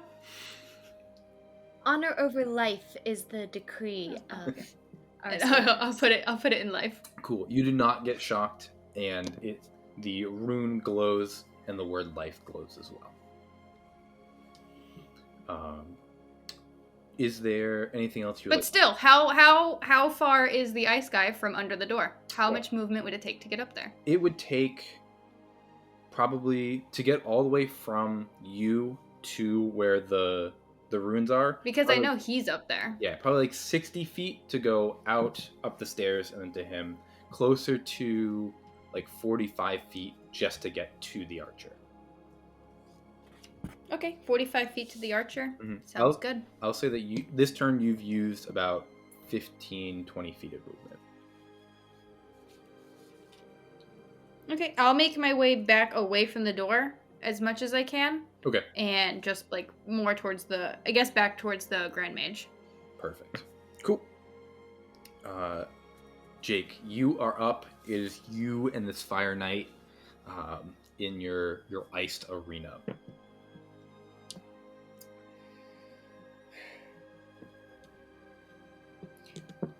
Okay. Well, I will use my bonus action to don my shield again. Yep. And I will then, with one hand, attack with the fire sword again. Cool. Hopefully we can hit. 24. Yeah, it will hit. Woo. Is there a way you can miss? Like, how much is your pluses? I mean, I just missed twice on the last turn. So The knight has an armor class of 18. Like he's beefy. Our Crown's Blade has just been cleaning him up. So damage, that's 10 points of slashing damage. Very nice. And 2 of fire. Cool. And I did remember to bleed this turn. Sweet. Excellent. Cool. Anything else you would like to do on your turn?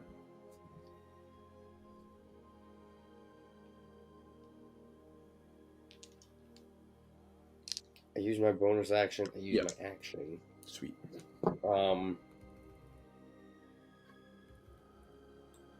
Is he looking weakened at all? Yes, he's looking dented and weakened. As a seasoned fighter, you know you've got him below half.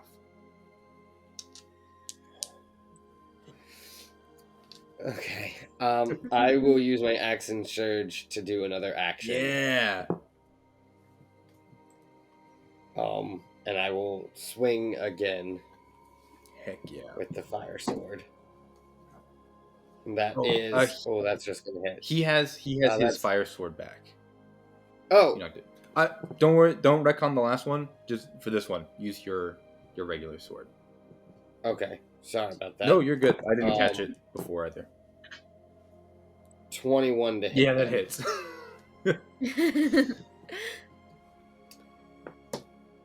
And so that's going to be 14 points of Nice. slashing damage. 14. Yes. Very nice. He looks like dented and scratched, but on this last swing, you see now like you've ripped a hole through the front of his plate mail. You can see like that burning heart inside, but as soon as you see it, the chainmail covers it again. Yeah. And with that, it will be Aubrey's turn. Okay. I'm going to say to the diplomat, I meant no insult, but my charge is not to put you in harm's way, but rather to show the might of House Moss. Okay, I want to send my mage hand Yeah. to the loyalty and see if I can pry it out and bring it to my hand. Yeah, you'll have to move up the stairs a little bit, but you get up the stairs, you move the mage hand, it goes in, and with your mage hand, you can pry out loyalty and bring it back to you. Okay, sick. Sweet. And then, do I have movement to go back down the stairs? Yes. Did you cast mage hand earlier? Am I forgetting about that? No, I had to drop dancing Got lights it. and Cool. cast mage hand because I had done it and then I brought up. Oh, good. dancing Nope. lights The mage instead. hand was excellent. You have it in your hand. You can get back to the door. You don't have the action to put it back in the wall. So I'll grab it Yeah. and say that as I'm walking up, Perfect. and then I will hold out the stone to Nylith and just be like, and I'll take it. Excellent. With that, is there anything else you can? Nope, that's it. Sweet. The fire knight is going to take his turn. Did you attack recklessly on the last one? I did not. Okay, so he's going to attack, and he's going to take his bonus action to action surge as well. He's going to take 2 fire sword attacks. But you have a shield, so both of those miss. He winds up, and with a 15 and an 18, winds up and smashes down twice on your shield. You guys, you two can't see what's going on inside this ring of ice, but you can see fire just shooting out the top of it as he is smashing down on the Crown's Blade shield, and all the fire just being reflected back. He does it twice. He misses twice. The ice archer is also going to action surge and take 2 shots again at the Crown's Blade because everyone else is hidden. Okay. That's what he's here for. 1 arrow will hit. About time. Ah, man. My knee. And you are going to take 5 points of piercing damage, which I believe is reduced by your armor. And then 3 points of cold damage from the ice arrow. Okay. Cool. That is the ice archer's turn. Tori, you are up. All right. And with the rune, I'll look at the mage and be like, "Are you sure this one's not gonna zap me this time?" Yes. Okay. And I will put it in the top slot. You sit it in the top slot.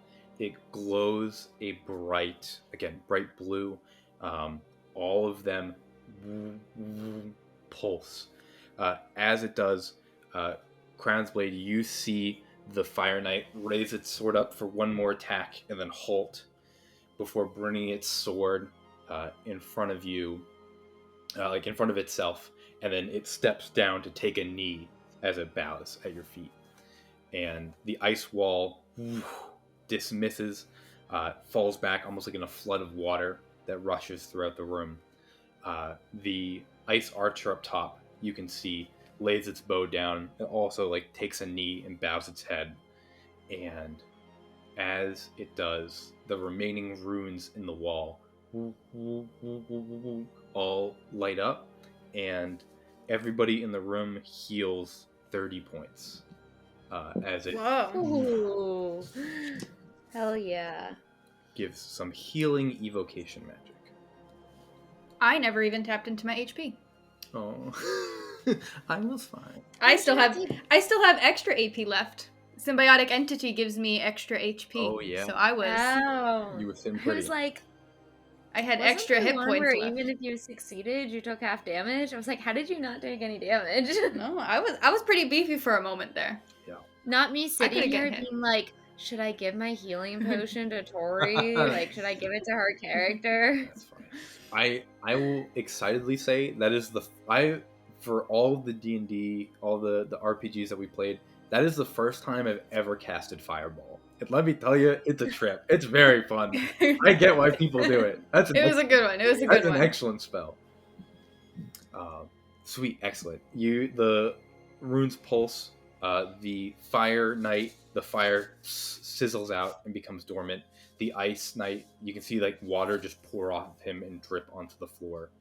And the room is calm and still before the doors open up into the next room. I have to say, I'm quite surprised that worked. I didn't think the door was going to open. I'm glad that we showed you that we could manage that. No, I'm just surprised that the loyalty was the key to get in, considering he broke a couple laws. He has showed not much loyalty. Surprised that was the puzzle he decided to put into his little game. I'm sure it's of respect to the gallant and nothing more. Yeah. I'm collecting the magic weapons. Deal. Yes.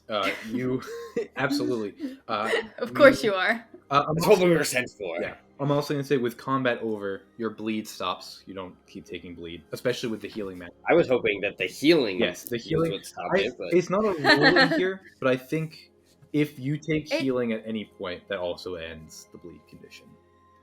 Yeah, it says here, or at the start of each turn until you gain HP or use an action to end Good it. for me. Look at us. Not good for me. Look at the four of us making good. Look at us. Good rules. Cool. Yeah, your bleed is over. You pick up the great sword of the Fire Knight. Again, it's 2d8 plus a d4 of fire. And then you can get the bow of the Ice Archer, which is 1d8 plus a d4 of cold. And the benefit of the bow is it never needs arrows. As soon as you pull it back, the water forms into an ice arrow. Whoa, that's cool. Mm-hmm. You also see that both of these armors they're called evocation armor. And they gain the resistance from a damage source once it takes the source, whatever the most recent source is. And so it's a little too bulky for you to carry right now, but you absolutely acquire that for the High Lady. Before we enter into the next room, I'm gonna walk up to the Crown's Blade and say, "How are you faring?" Fine as always. And you?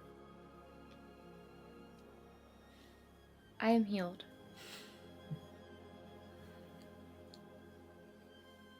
Do I sense some tension between the two of you? Perhaps of the sexual nature? Are you saying that out loud? Yes, to you. I see you two over there. I am simply seeing if the Crown's Blade needs healing. So no one else is picking up on that tension then. Okay. The diplomat came over and said, "Do you two fuck?" You too. Are y'all fucking? No, you do. guys fucking? You do sleeping. With You all could due be. respect, my liege, this is outside of proprietary. Well, she found something good then. That's what that means. Do you need healing? No. Right this way, my liege, and I will walk through the door first, so that way they're not actually in the front. Perfect. Cool. The Grand Mage of Evocation, the Crown's Blade of Moss, and the Diplomat of Ashford exit the test of body. As you do, you begin to go down a winding path that leads through the rest of the vault, deeper and deeper towards the most central chamber. As you guys walk, the hallways are lit. They're like very clean, all like white and gray marble, by sconces and torches throughout.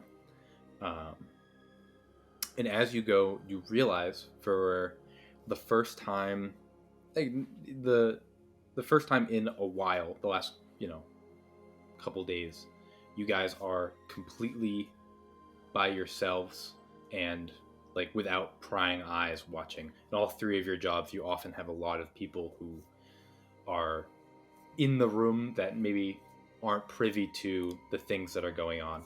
So for the first time, it is just three people that all know what's going on. And for a minute, as you stroll through these hallways, you are alone and out of earshot of anybody else.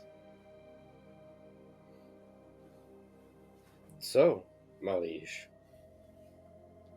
how do you feel about the might of Moss? It's faring well so far, but I'd like to see what's locked up in here still before you make any big decisions. Even though we're on good terms, I think Ashford would like to see the actual might of Moss. Naturally. You guys talk a big game. We like the way you guys speak. You just need some proof. You can back it up. Of course. As you can see, we do have the most trained battle mages and highest caliber of swordspeople. Yes, yes. All of that was quite impressive. But Tommy, how do you feel personally about this war? Nobody likes a war. It's expensive, it's costly in lives, and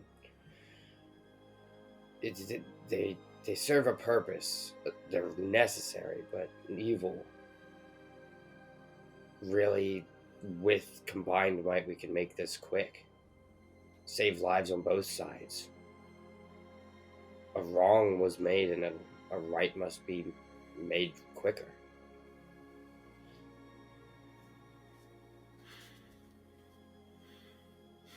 I get that.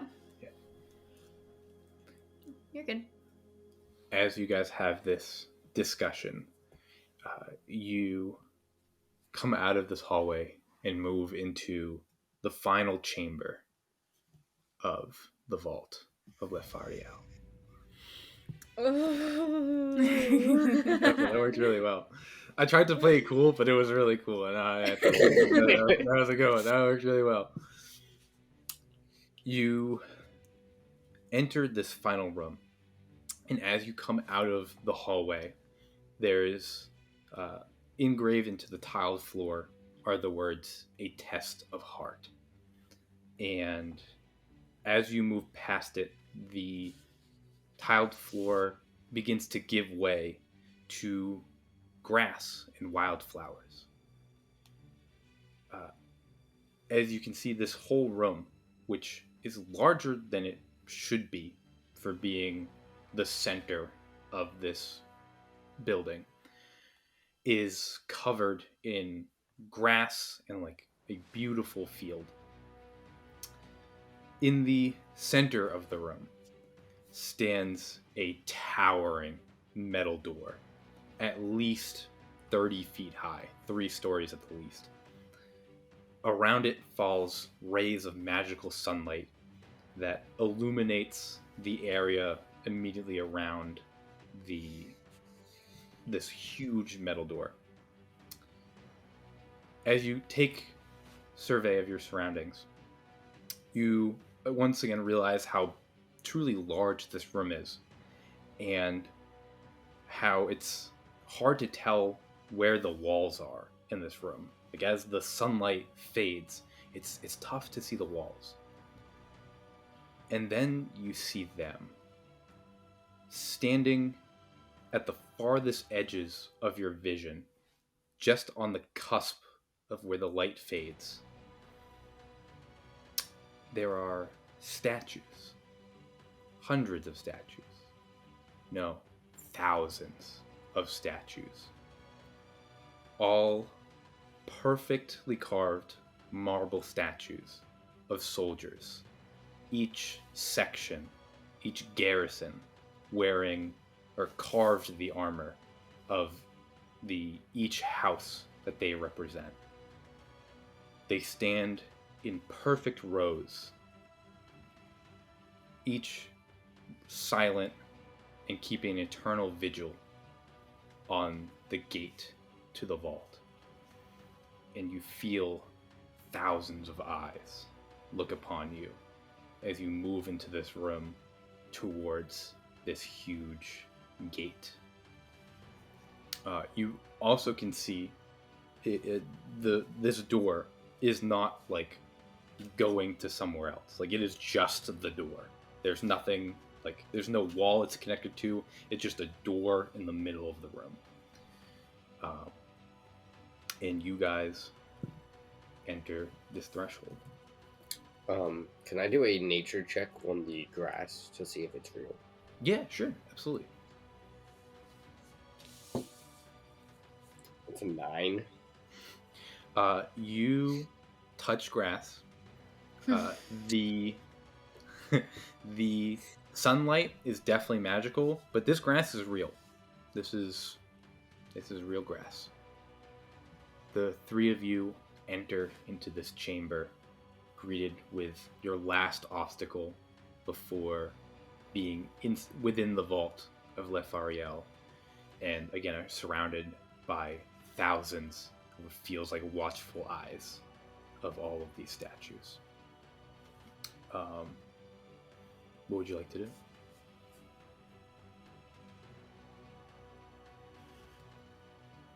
Do we know what type of test this is? Heart. Yes, test of heart. Test of heart. Can I make my way towards some of the statues and Yeah. see if I can start kind of examining what they look like as I get closer to some? Yeah, I you will go. keep pace with her. With them. You go look at the statues. You see that there are, again, thousands of these statues. They are carved beautifully. The armor is like really intricate to get, like, you know, all the little details, and each armor is very representative of where they come from. So you have the woodland fighters of House Blacksbane. You have the riders of House Ashford. You have the war mages of House Moss. You have the sailors of House Rember, and the mountaineers of House Ridgeson. You also notice that there are no, like, knights in the statues of soldiers. They're all foot soldiers. Granted, they are in, like, the finest armor their houses have to present, but there's no, like, full plate knights. It's all foot soldiers. And you can also tell that looking at these soldiers, they're all clearly, like, wearing Calorian armor. It's not like they're super different per house, Mm-hmm. but someone as a diplomat as yourself, you can tell that, like, they are different. And as each house gave their inspiration for the carvings. Nothing else to note on them? If I can like roll investigation, or is there anything like special about them, or they're just statues? As they stand, they are just statues. I would like to cast. I'm gonna say a test of heart. They're Calorian. I'm gonna cast Aura of Vitality, which creates a 30-foot radius around myself of healing energy as I'm up against the front lines of the soldiers. Yeah. Can I step into that? Yeah, for sure. Yeah, you had this massive healing out into these statues.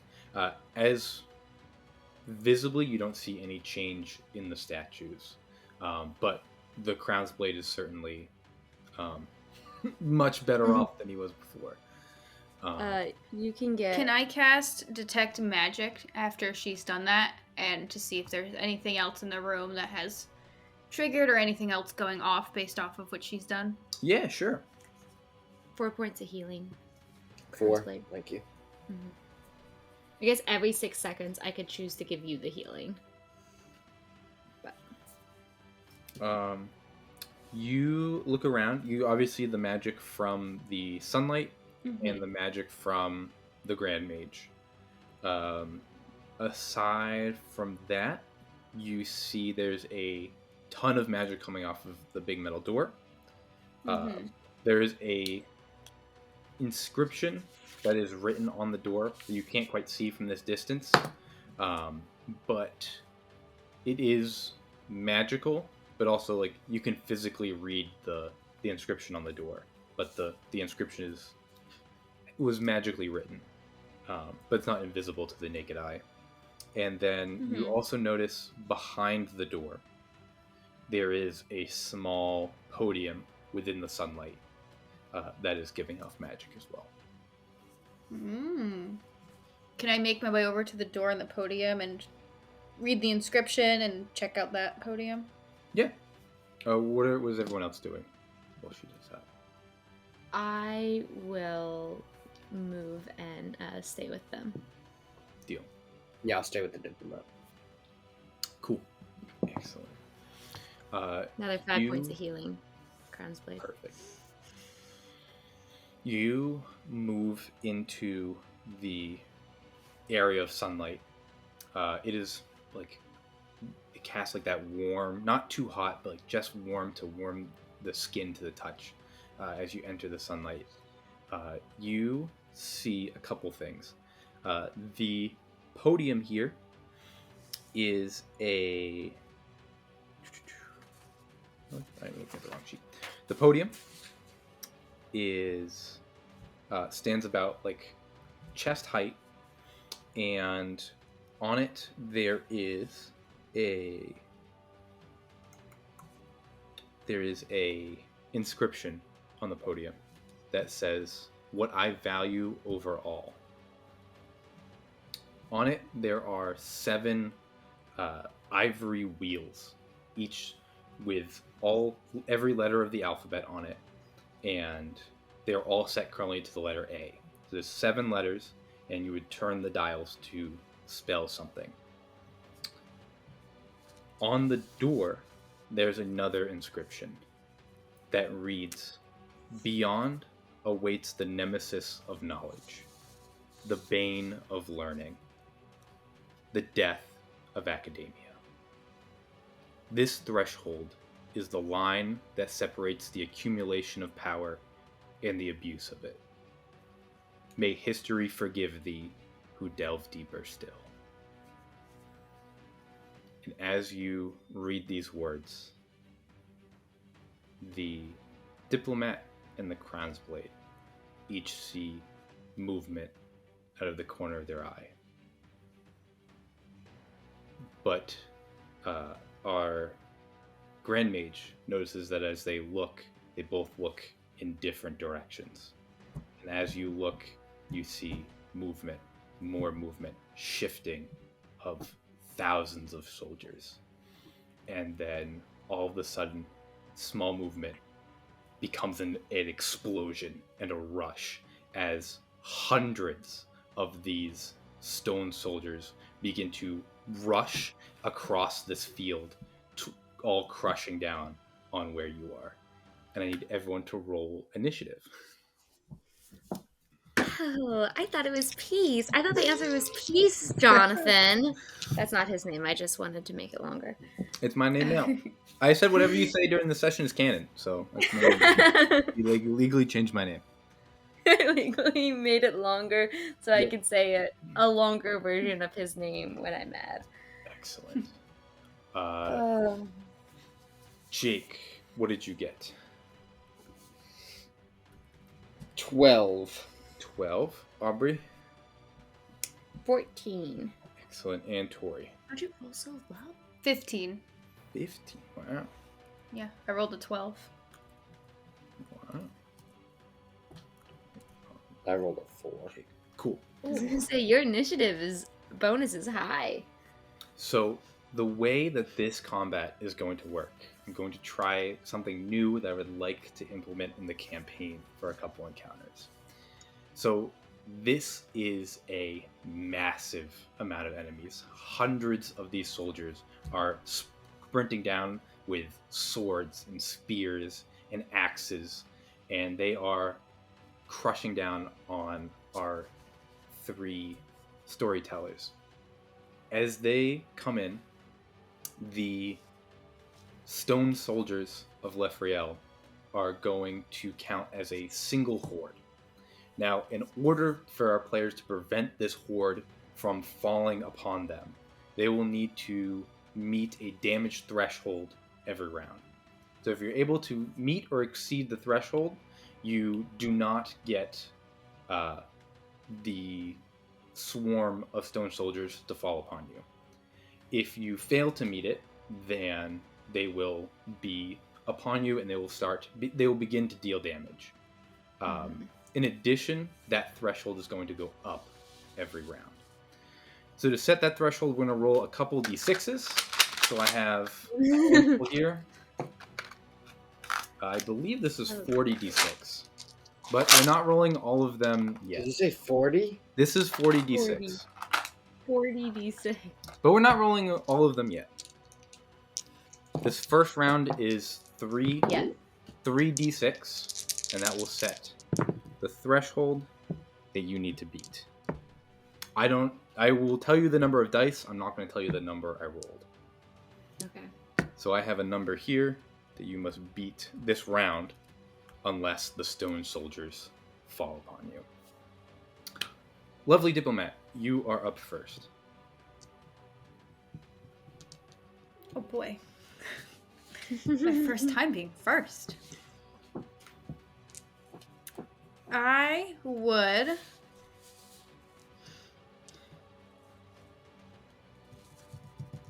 Oh boy. I think my first action is going to be to approach the podium Okay. and start finicking with the wheels, with the ivory wheels. Got it. Cool. You begin to move them, and they are like magically resistant. You have to put like a lot effort to move these wheels. I'm gonna say with an action, you can spin 4 wheels. There are 7 total.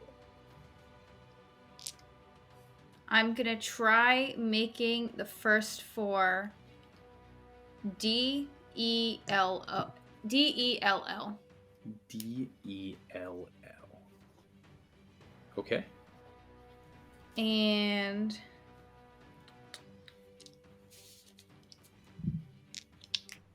I'm not moving anywhere else, and I don't have any other bonus actions at this time. So I'm just gonna sit here and keep fiddling with this while I let my other 2 guys here protect me as they've been. Assuming that they can do that. And deal the damage. Excellent. It's only 3 dice so far. You guys got this. Yeah, 3 dice is easy.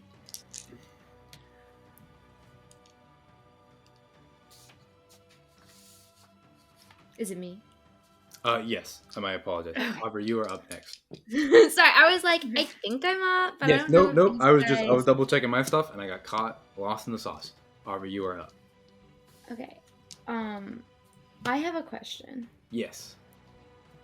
We are kind of 4th level characters, but I'm also kind of a 15th level character. Yeah. When I'm looking at my spells, Yes. what level am I? 15 level. Okay.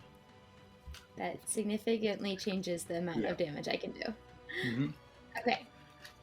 I am going to trace a rune in the air and send it out. I'm going to send out Shocking Grasp. So lightning is going to spring out from the rune. And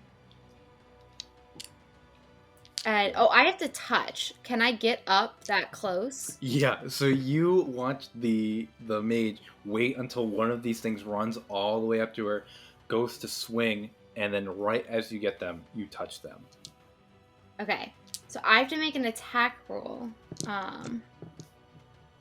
Because it's a horde, What is it? you automatically succeed on the to hit. Sick. Okay. So that is going to be 3d8 of lightning damage.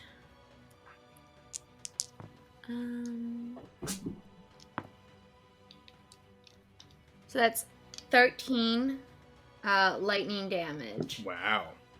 And I don't think it matters against a horde.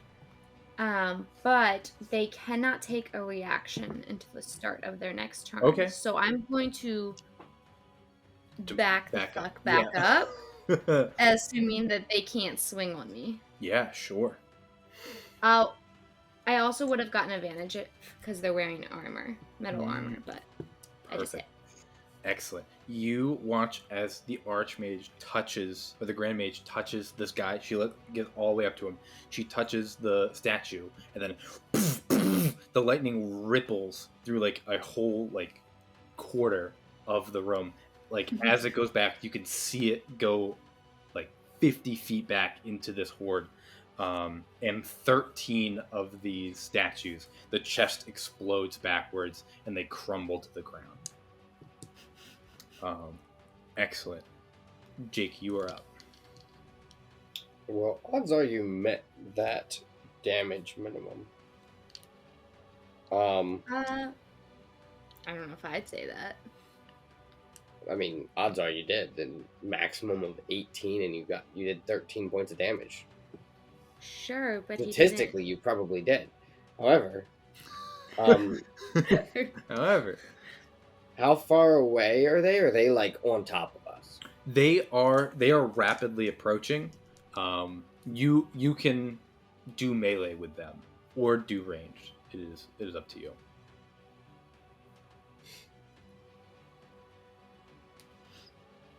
Yeah, I'll use my my original blue bow, the Oak Wine's Glory. Sweet. Slash at the closest guy. Yeah. That's gonna be a 27 to hit. Yeah, it's an automatic hit for sure.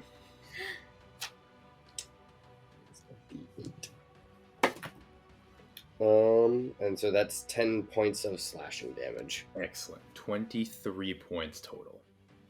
And you begin to just cut through these guys as they run. Anyone that runs past you, the Crown's Blade is just cutting them down as they break on his shield like a wave. With that, you did beat the threshold. This round was 12.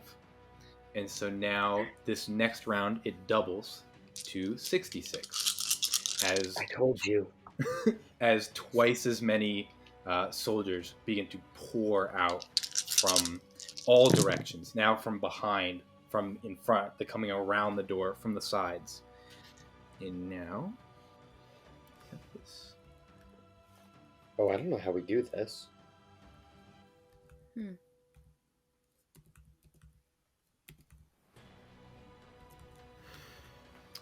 Okay. All right, excellent. Our diplomat, you are up. I'm gonna finish turning the last 3 wheels and hope that something happens after, either a sign that it works or a sign that it didn't. I'm gonna change the last 3 wheels to O-N-O. O-N-O. Excellent. All right. Anything else you would like to do on your turn? See if anything happened. You Do we hear a click of the door? you roll the last dial into O. So it says you spelled Delono. Yes. Excellent. You roll it into the last O, and as it clicks into place, the sunlight above vanishes, and you are all in darkness. Aubrie, you are up. I did something. What did you do? Aubrie, you are up. The horde, you can still hear them coming. If you make an attack that does is point based, then you'll have to roll to hit. If you do any area attack, it'll be automatic. Okay, so never mind on my fireball. So the fireball will be an automatic hit because it's What's an a area point of hit? effect. Sorry, like if you Okay. do if you are swinging with a sword or doing something that requires like a person target. If you want to drop a fireball, drop a fireball. It says a bright streak flashes from your pointing finger to a point you choose, and you're like, if you do a point, and the Gotcha. exact word in the first sentence here, and I'm like, well, shit. No, never my mind. apologies. If you do a single target Okay. attack is a better way, then you have to roll. If not, it's an automatic hit. Can I see what Liege Nihilith spelled out from when I back up? I don't know if I'm close enough to see Yeah, also it, you're though. close enough that you watched her put Dolono in and watched the lights. Like, that was the last thing you looked over, and then it went dark. My liege, what is that? You're near me? Just Yeah, she's Yeah, right next to you. yeah. Okay. Yeah. That, my dear, was what he would put above all else. If any of you would listen to rumor and gossip, that was his secret lover. You put loyalty, right? I put the name of his lover. Okay. The name. And I will shoot a fireball out. Yeah, absolutely. It'll at least bring us a little bit of light. Do I hit automatically? Yes, you hit automatically. Okay. You watch as the Archmage the Grand Mage throws this fireball. Like, the beginning of the spell, as it rips through, you just see silhouettes of all of these statues before it just detonates in the midst of them. Nice.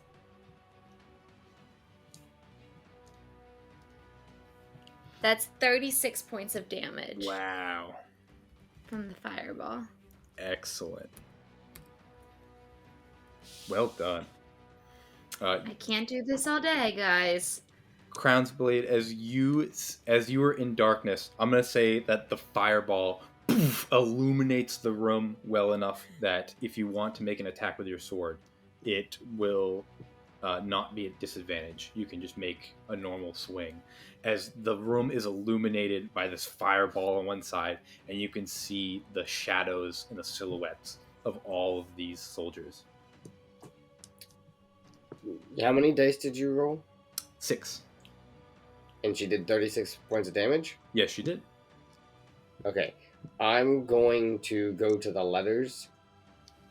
And I'm going to change the first 4. I wanted to check the door first to see if it opened. Then, Check the door first! And then change the letters. can I make it to the door to check and then to the letters? Yeah, you can make it to the door. Okay. I'll try the door. As you touch the door, you can feel the door is pulsing with magic.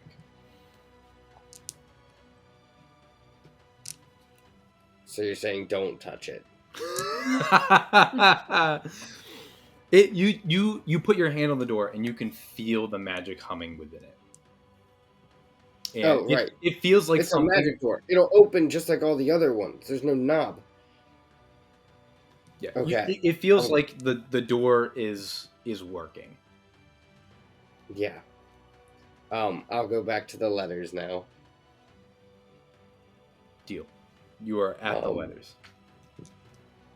Can I try Loya?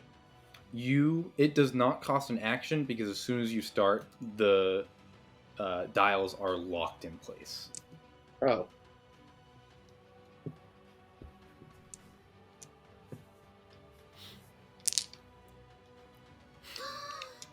I think we just need to survive. You still have an action if you would like it. Sure, I mean, I'll...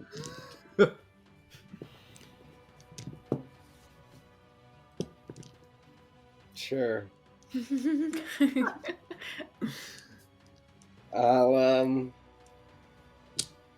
gonna switch to the fire sword. Yeah. I'm gonna switch to the fire sword. Deal. And I guess that's a bonus action, or between all this? That's a bonus action for sure. I'll take a swing with it. Yeah, I haven't done that yet. Yep. And they're not upon us, right? Nope, Not they're yet? not.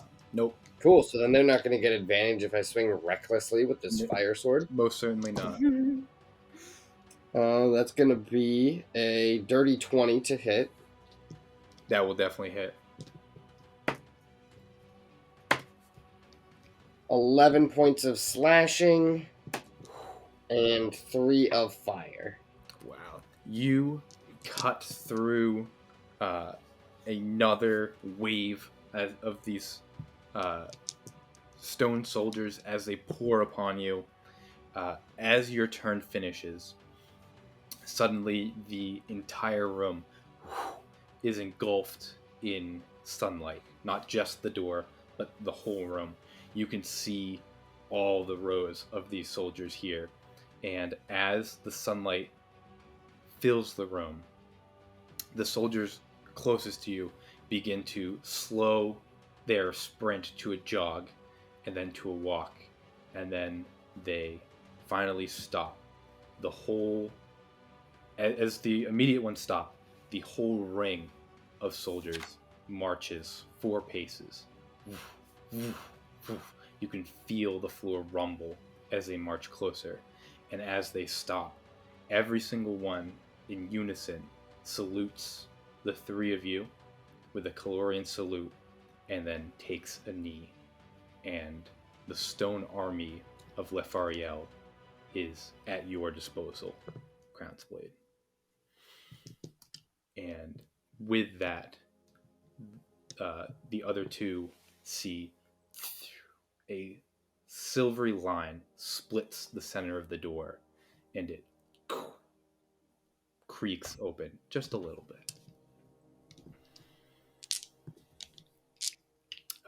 And the threat of the stone soldiers is no more.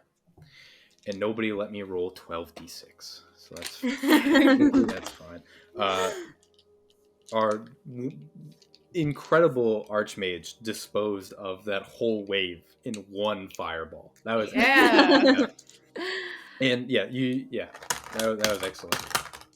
Yeah, I'm gonna go to the door and use my mage hand to slowly try to push it open. And I'm behind her shoulder, peeking over. You push the door open, and you are greeted with the spoils of the Vault of Lefariel. You see that there are 3 major wings to this vault. There's the evocation wing, the library, and the armory. Where would you like to explore first?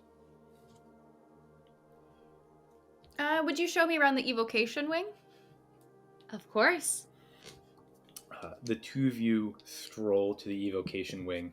It looks almost like a library, but every bookshelf has a well, like sitting where a book was, just rows and rows of wells to power the simplest of magics, the smallest of spheres that do only cantrips, some first level spells, very small stuff, but exactly what you need to bolster an army with war mages. At the end of thousands of these wells, there is a single pedestal with another another grand evocation sphere resting on a pedestal. It is pristine.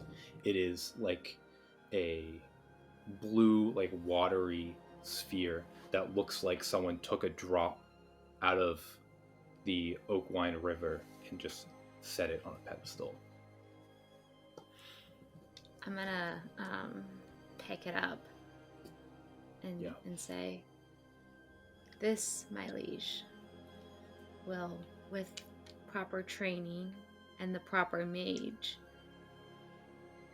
give the potential for another caster like myself of the spells you've seen today."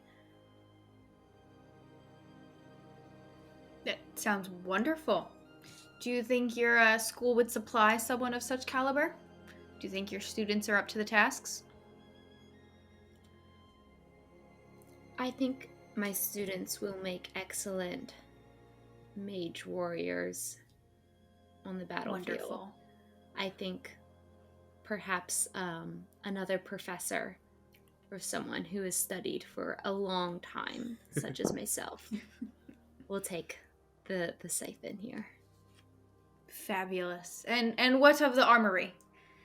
What do we have Yes. in here? Excellent. You guys move over. As you move through, Crown's Blade Aurelius, are you remaining outside of the vault, or do you want to join them inside? No, I'll join them in. Excellent. You walk through the racks of enchanted weapons and armor.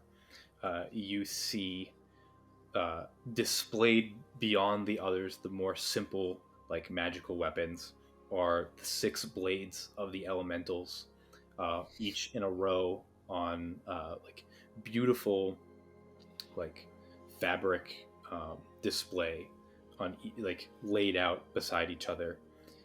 You see on an impossibly large armor stand is the armor of Mogrim, the Giant Slayer.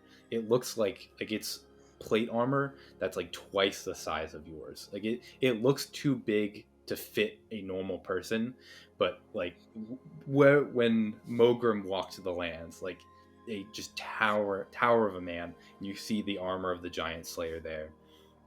And then finally you see the Guardian of the Golden Throne, which is like a beautiful set of silvered armor with a great sword again in his hands, very similar to the knight that was outside, but it is a full helmet, a plume of feathers come on top, and within it rests more magic that would come awake just at the request of whoever would command it. And with these great artifacts at your disposal, do any of our players have any final one-liners to finish out the opening of the Vault of Lefariel? I think Ezra is gonna turn to Nyleth and just say, "This is the might of House Moss. Together with Ashford, we can instill the rightful heir and correct the wrong done. No king or queen should serve 2 terms. It is unjust. It is not Calorian. And I'm going to turn to Crownsblade and tell him that you may return back to your High Lady Moss and let her know that she may be awaiting for an acceptance letter back from Lord Ashford in hopes of our agreement here. I have recorded what we've seen today. Hopefully half of this armory will suit our own troops, and we should have a great deal on our hands. May Calidor forgive what we've started here today. And with that, we will end our one shot of Draydon's Academy. Our storytellers here, after the curtain falls, they know that the diplomat of Ashford and the Grand Mage of Evocation and the Crownsblade of Moss made good on their deal. And by the end of that year, rebellion has fallen upon Calidor. We started a war. We literally just started a war. And again, with that, we end our one shot, which Oh my only gosh. leads to one thing: the campaign. Woo! Next time you see us, we will be starting our gothic horror campaign, The City of Shadows. A horrifying experience in the capital of northern Blacksbane, in the grand city of Thalia, where lies, secrets, horrors, and everything you could look for in a gothic horror campaign will come to light. If that sounds interesting to you, please like and subscribe so you can get all the notifications of when we start posting our new full campaign, City of Shadows. Oh my goodness. Yay! So excited. We're the other team now. Right. Like, we just started Yeah, a war, you started a war and against now, yourself. And now we're gonna flip. now we're against each other. Oh, Yeah. also, I like to think that after we bid the liege, the diplomat goodbye, that Ezra presses a key to their room for the night into Aurelius's hand. Ooh. I knew it.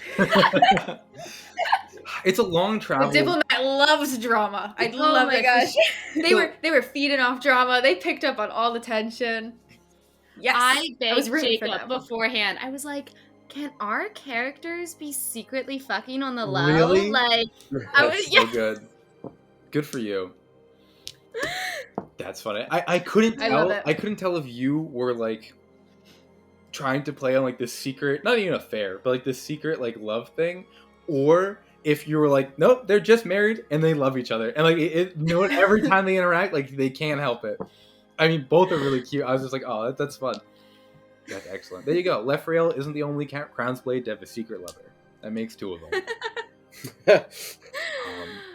No, excellent. Yes, and so next you see us, we'll have our full campaign, City of Shadows, until we meet again over another round at the Four Rings Inn. Woo!